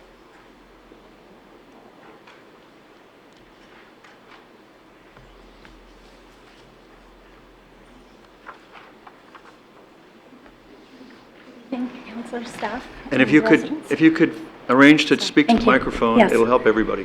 Good evening. I'm a real estate agent, and I live in Oakville, and I have extreme interest in the project as a client friend of mine is a resident. He is not living in his unit as yet, and he is retired. He has some health conditions and has had some major surgery, and this is stressing him out quite a bit. Could you just identify yourself, please? I'm sorry, Lori Coughlin is my name. So I am here just to get some information. He lives out of town, and to get some information to help him with his stress levels. And I'm just thinking that whatever date is set for registration, and if that is not met, for people like himself who are not able to, who are not moving into the unit, his health has changed in 4 years. His wife passed away, and at her funeral he had just had surgery for open heart. So I just think, in fairness to people who have waited and their lives have changed in the last 4+ years, that some of the unit owners have been entitled in their original agreements of purchase and sale, as per my understanding, that they have an assignment clause or a transfer of ownership to a new buyer. Any new buyer who is now interested in the marketplace of attaining one of these units wouldn't be waiting 4.5 years like some of the residents have been to become unit owners. They would be waiting several months, which is actually quite average in the marketplace. So I'm thinking that maybe for people who do want to sell their units or lease their units so that they can recover some of their costs until this is sorted out entirely, that I wouldn't want to call it a penalty, but why some unit owners or purchasers have been entitled to an assignment or transfer clause that not all of the unit owners are allowed to. That I think that those people who do want to put theirs on the open market called the MLS should be entitled to help decrease further costs and stress. And it's an option I'd like to see for all people, and I think that it would help buyers out there too in the upcoming market. I think there's a market for the product. Have you had an opportunity to ask Birch Grove for such a clause? Yes, I have. I've spoken with them, and originally I was told that we could sell the unit, and then we were told that we were not allowed to, and then we were told we were not allowed to lease the unit either. On the MLS, either option was not available to my client because it was not in his agreement of purchase and sale. However, there have been units that have been leased on the MLS that are permitted, and it's not been permitted to certain clients where it has been to other purchasers, and Sure. I'm not sure on why. Okay. Thanks very much for the information. Thank you. All right, I'll now restrict it to table, and Councillor Duddick had her hand up before. Councillor Duddick? If there was no further delegations, I was going to move for us to go in camera so that we might secure some... oh, sorry. Could we get the information from Ms. Baker before we go in camera? Sure. What information were you... Ms. Baker? Through you, Your Worship, in response to Councillor Damoff's question, with respect to option 2, again, I will reiterate, we did negotiate with staff in good faith, and we're prepared to live with option 1. That's put on staff in response to option 2 put forward by Mr. Wharton. The $1.2 million came out of a sort of a $500,000 that you already have, plus an additional $700,000, which of course is well in excess of what you would need to complete these works. So talking about those numbers, we could agree to a February 28th deadline on that, if there was obviously on the condition of registration prior to that. However, there would be the request, of course, coming forward to draw down that amount when the exterior work is completed, because we would also have the interior work, so that was drawn down, and to address Councillor Robbins' concern, to the $554,000 or whatever the interior number is, $555,000. But that need to draw it down would be all part of it, ultimately at the end of the day, so that the 1.2 isn't there the entire time. So each of the works are covered in the time they're being done. So just to be clear, the condominiums would be registered January 31st?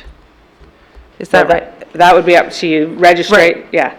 And to be clear, condominium registration is not like a magic date. Then the purchasers have to close, right? So that needs to be made aware as there's work that can't be done. So the closing can't happen until the registration. So the registration is the sign off from the director, and then the closings begin, right? So just to be clear on that. And so registration could say perhaps happen on January 31st, or at the time that the other conditions have been cleared, because there are other conditions. And then the completion of the exterior work would be done by February 28th. And then the completion of the interior works would be as governed by the interior works agreement. So we would hold $1.2 million until February 28th. If the work wasn't done by February 28th, we could have ERA pay for it and draw down on the letter of credit Well, to you- complete that exterior work, or whoever's doing the work. It wouldn't be ERA, but, because they're the consultant. So Oh, the- I'm yeah. sorry. So, but whoever's doing the work. And then, assuming that everything goes along well and February 28th, the exterior work is done, then that letter of credit would be reduced to $545,000 or whatever the amount is required to Correct. do. Okay, thank you. And then the remainder would be reduced in accordance with the interior works agreement. Thank you. Commissioner. Thank you, Ms. Baker. Can I, Councillor Byrd? question, when, at what date would the developer return the post-dated checks to the residents? Oh, I can't answer that. I'm not sure. I don't hold them, so that would be, Would that presumably it would. coincide with the registration? They could do that as a sort of a goodwill gesture or whatever it is, It saying, would likely coincide with closings, when the, when the, so they wouldn't have, you wouldn't cash the March checks, anyone March and on would be returned? March 1st? I can't. Okay. Trying to get, at what time, at what date do you stop taking the fees from the purchasers? That's between you're holding the checks, so. and I can't answer that. Okay. I don't have that information. Thank you, Ms. Baker. Commissioner. Mr. Mayor, I just wanted to flag there are a number of other items on the agenda. If you thought that any of those items could potentially be dealt with before you went in camera, that may release some of the residents and applicants that are here on those items. But I leave that entirely at your discretion. I just flagged that for you.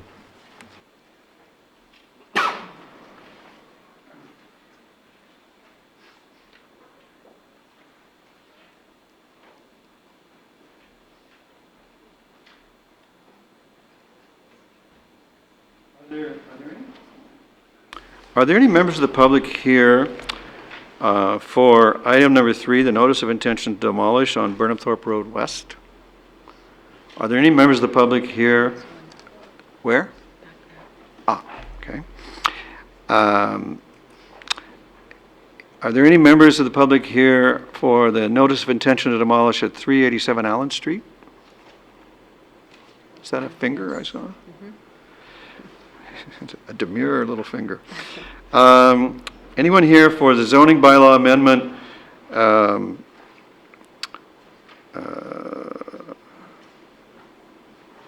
Item number 5 on the agenda? All right, well, perhaps in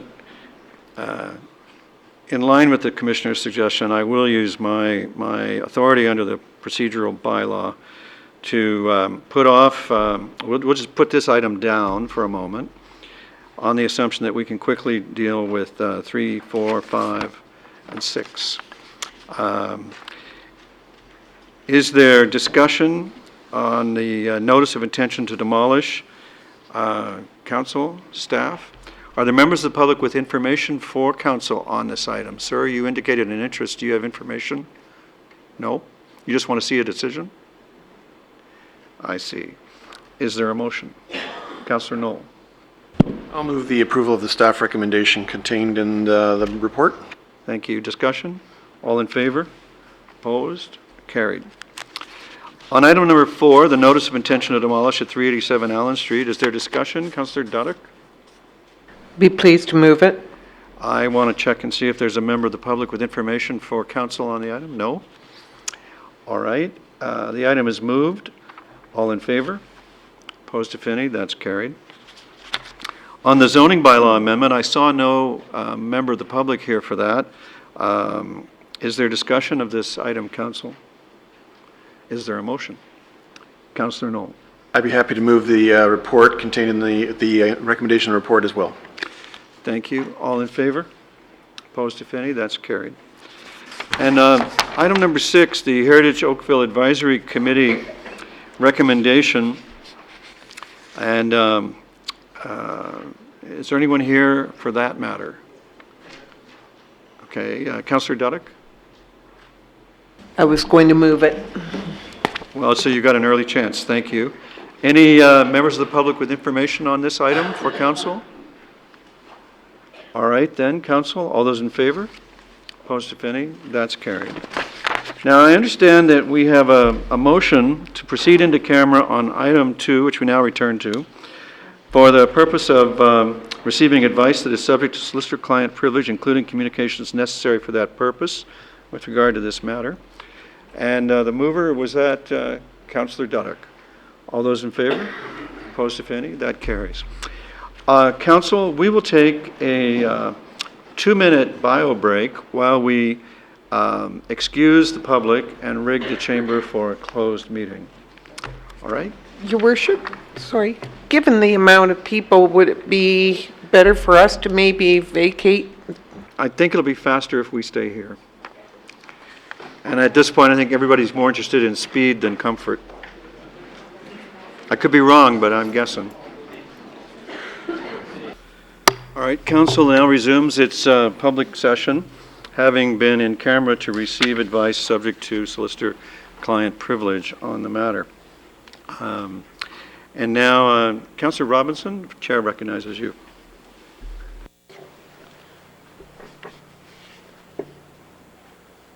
Your Worship, Alan and I have been working together on this for some time, right up until the last 5 minutes. And I'm going to present a motion. The motion is as follows. Recommendation number 1, as presented to us by our staff. Do you want me to read these out, Your Worship, or just identify them the way I did?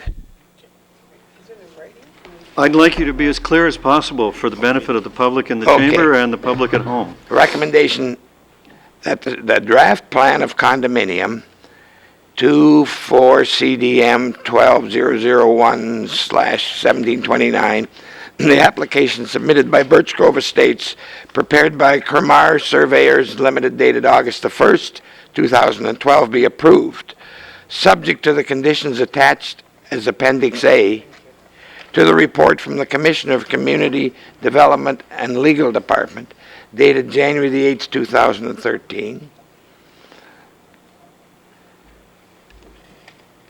that staff be authorized to bring forward bylaws making necessary changes to the designating bylaws under the Ontario Heritage Act related to the buildings within the Heritage Precinct without further report, that the mayor and the clerk be authorized to execute the interior works agreement attached as Appendix B to the report from the Commissioner of Community Services and Legal Department, dated January the 8th, 2013, and any other agreements that may be necessary to implement the conditions of draft approval to the satisfaction of the Commissioner of Community Services and Town Solicitor. And Schedule A be amended to delete Condition 6. And the Schedule A be amended to reword Item 7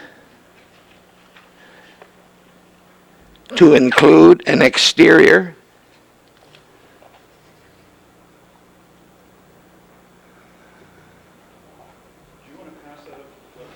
no, it's not that legible.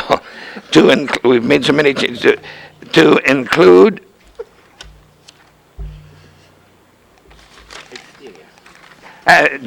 exterior and a letter of credit in the amount of $1.2 million.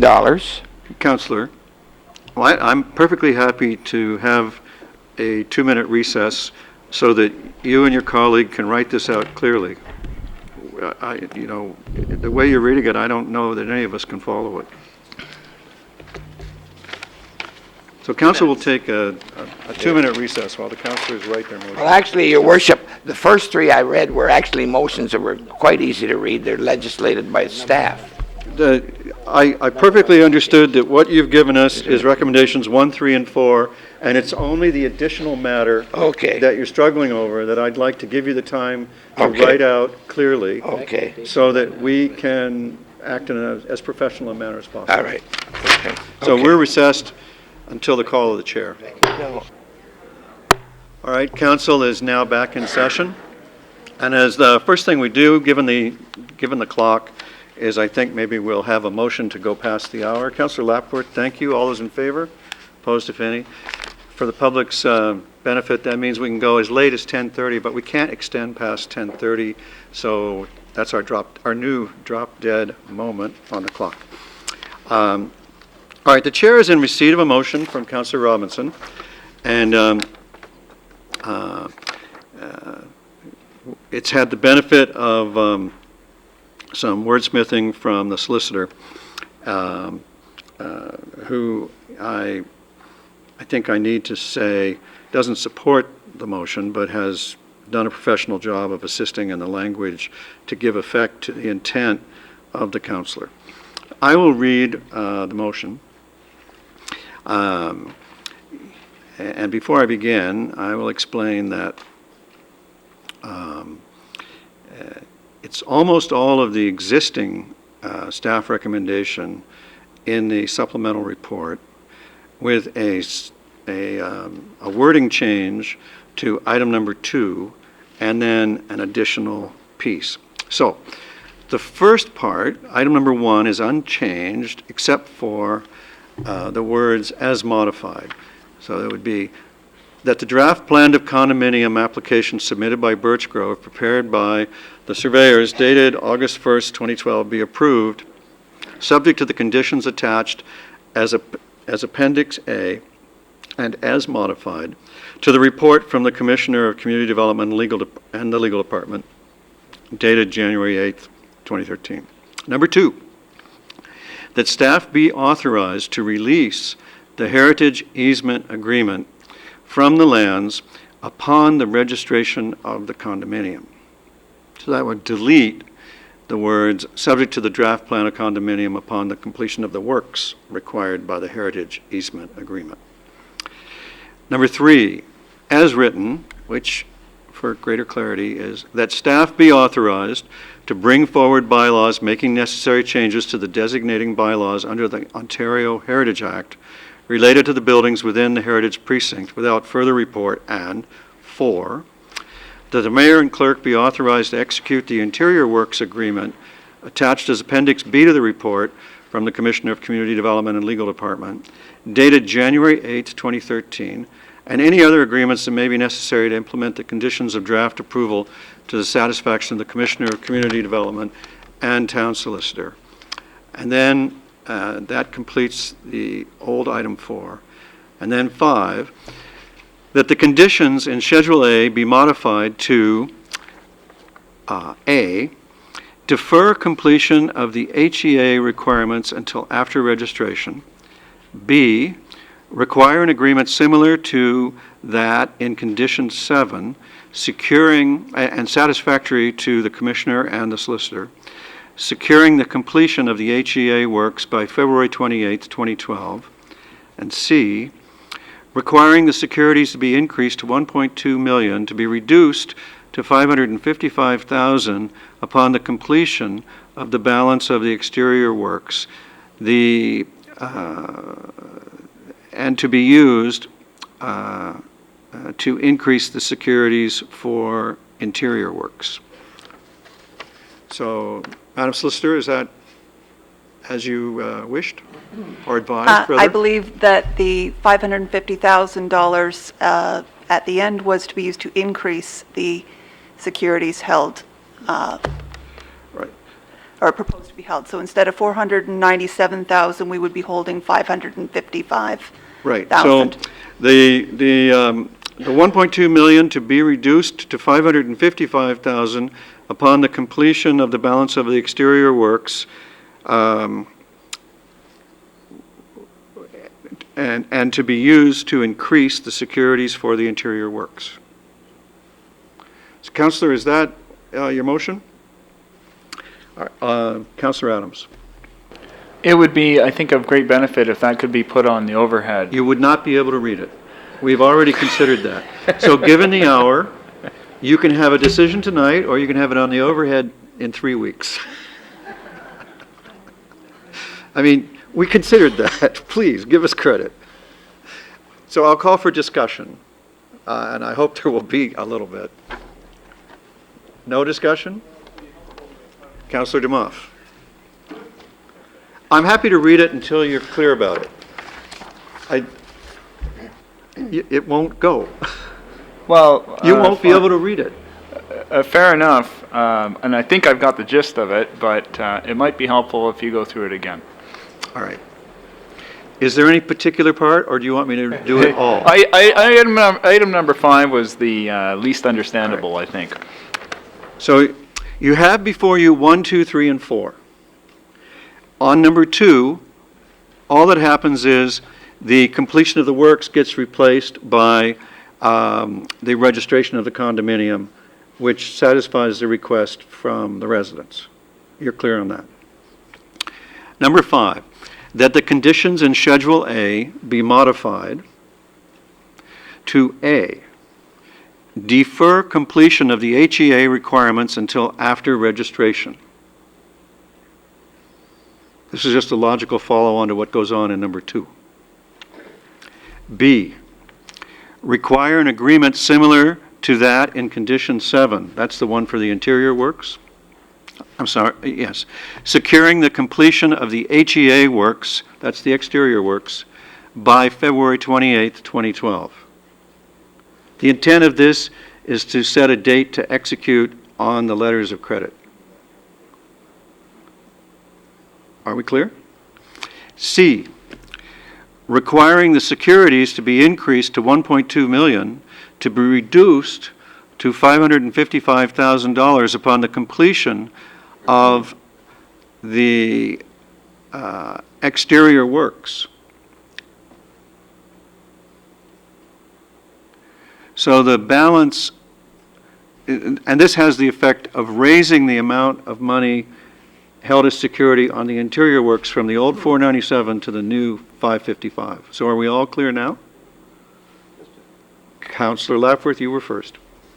Did I hear you say February the 28th, 2012, or did you mean 2013? I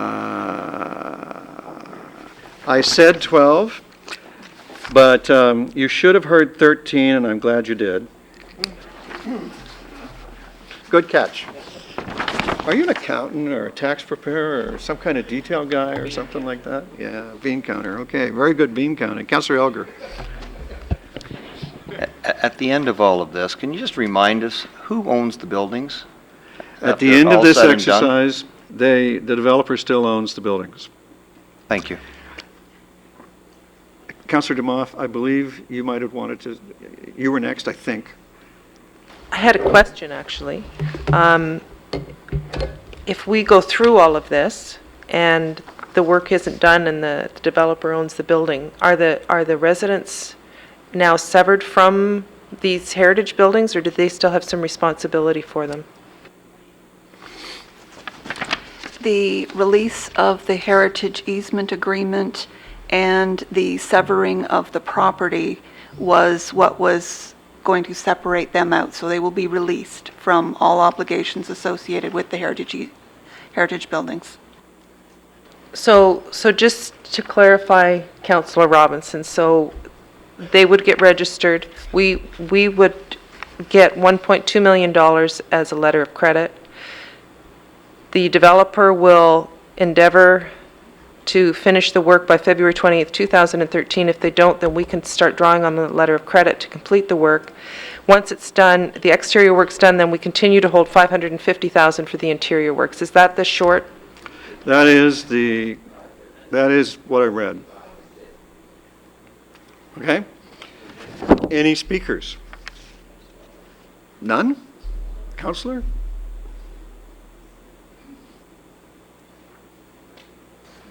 I don't think it's necessary, Your Worship, but thanks for reminding me that maybe it would be significant if all of us agreed with what we're trying to do here this evening and put to right what hasn't happened now, and hopefully with the support of this council, we'll be able to do what should have been done many months ago. Thank you, Councillor. Are there any other speakers? If there are no other speakers, I intend to give a brief remark. I cannot support this. All deals involve the distribution of risk and liability. Right now, all of the risks and liability are on the developer and the condo unit holders. If we agree to this motion, we would be shifting some of the risks and potential liabilities to the rest of the town's residents, and that is who we represent. We've been challenged in the past, not often, but still, on our use of the exercise of a letter of credit. When we oversee the work, we acquire a responsibility and thus a liability for the work we oversee. And I cannot get over the fact that the only progress and speed that we've seen has come from not yielding on registration. So therefore, I respect any decision council may make, but I personally can't go along with it. So all those in favor of the motion, please signify by raising your hand. All those against? The motion fails. I need a motion for the staff. I think it would be helpful to have a recorded vote on this matter. All right. All those in favor of the motion rise to be named. We've already voted. Can you have a recorded vote after you voted? Yes, you can have a recorded vote afterwards. We haven't. I'm sorry? A member of council is the only person I heard ask for one. Councillor DeMoff, Councillor Robinson, and Councillor Johnston in favor. Those against, please rise. Councillor Khan, Councillor Adams, Councillor Knoll, Councillor Lapworth, Councillor Elgar, Mayor Burton, Councillor Giddings, Councillor Bird, and Councillor Duddick. The motion fails. And it will not be recorded in the minutes. We changed the rules. No, it hasn't changed it. That bylaw. Fine. Just so you know. Councillor Bird. Introduce the recommendations presented by staff in the amendment on page 1. Thank you. Discussion? All in favor? Opposed, if any? That does carry. All right. I will turn council back to the main agenda. Did you want to waive procedure to allow me to put it in the minutes for now? Just wait. Just wait. All right.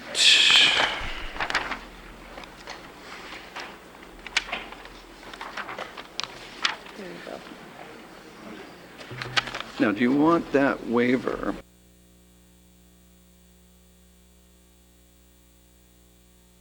It's just that Okay. little. All right. Councillor Adams, because of a administrative issue, to be certain of recording your recorded vote in the minutes in Committee of the Whole, would you please move waiver of the procedure bylaw for that purpose? Yes, but didn't Councillor Elgar fix that? The clerk advises me that it isn't in effect yet. Oh, okay, we haven't passed the bylaw for it, I guess. Yes, I will. At this hour, I don't want to debate it. Let's just do it. It's procedural. All those in favor? Opposed, if any, that carries. I thought I had fixed it. You did, almost. All right.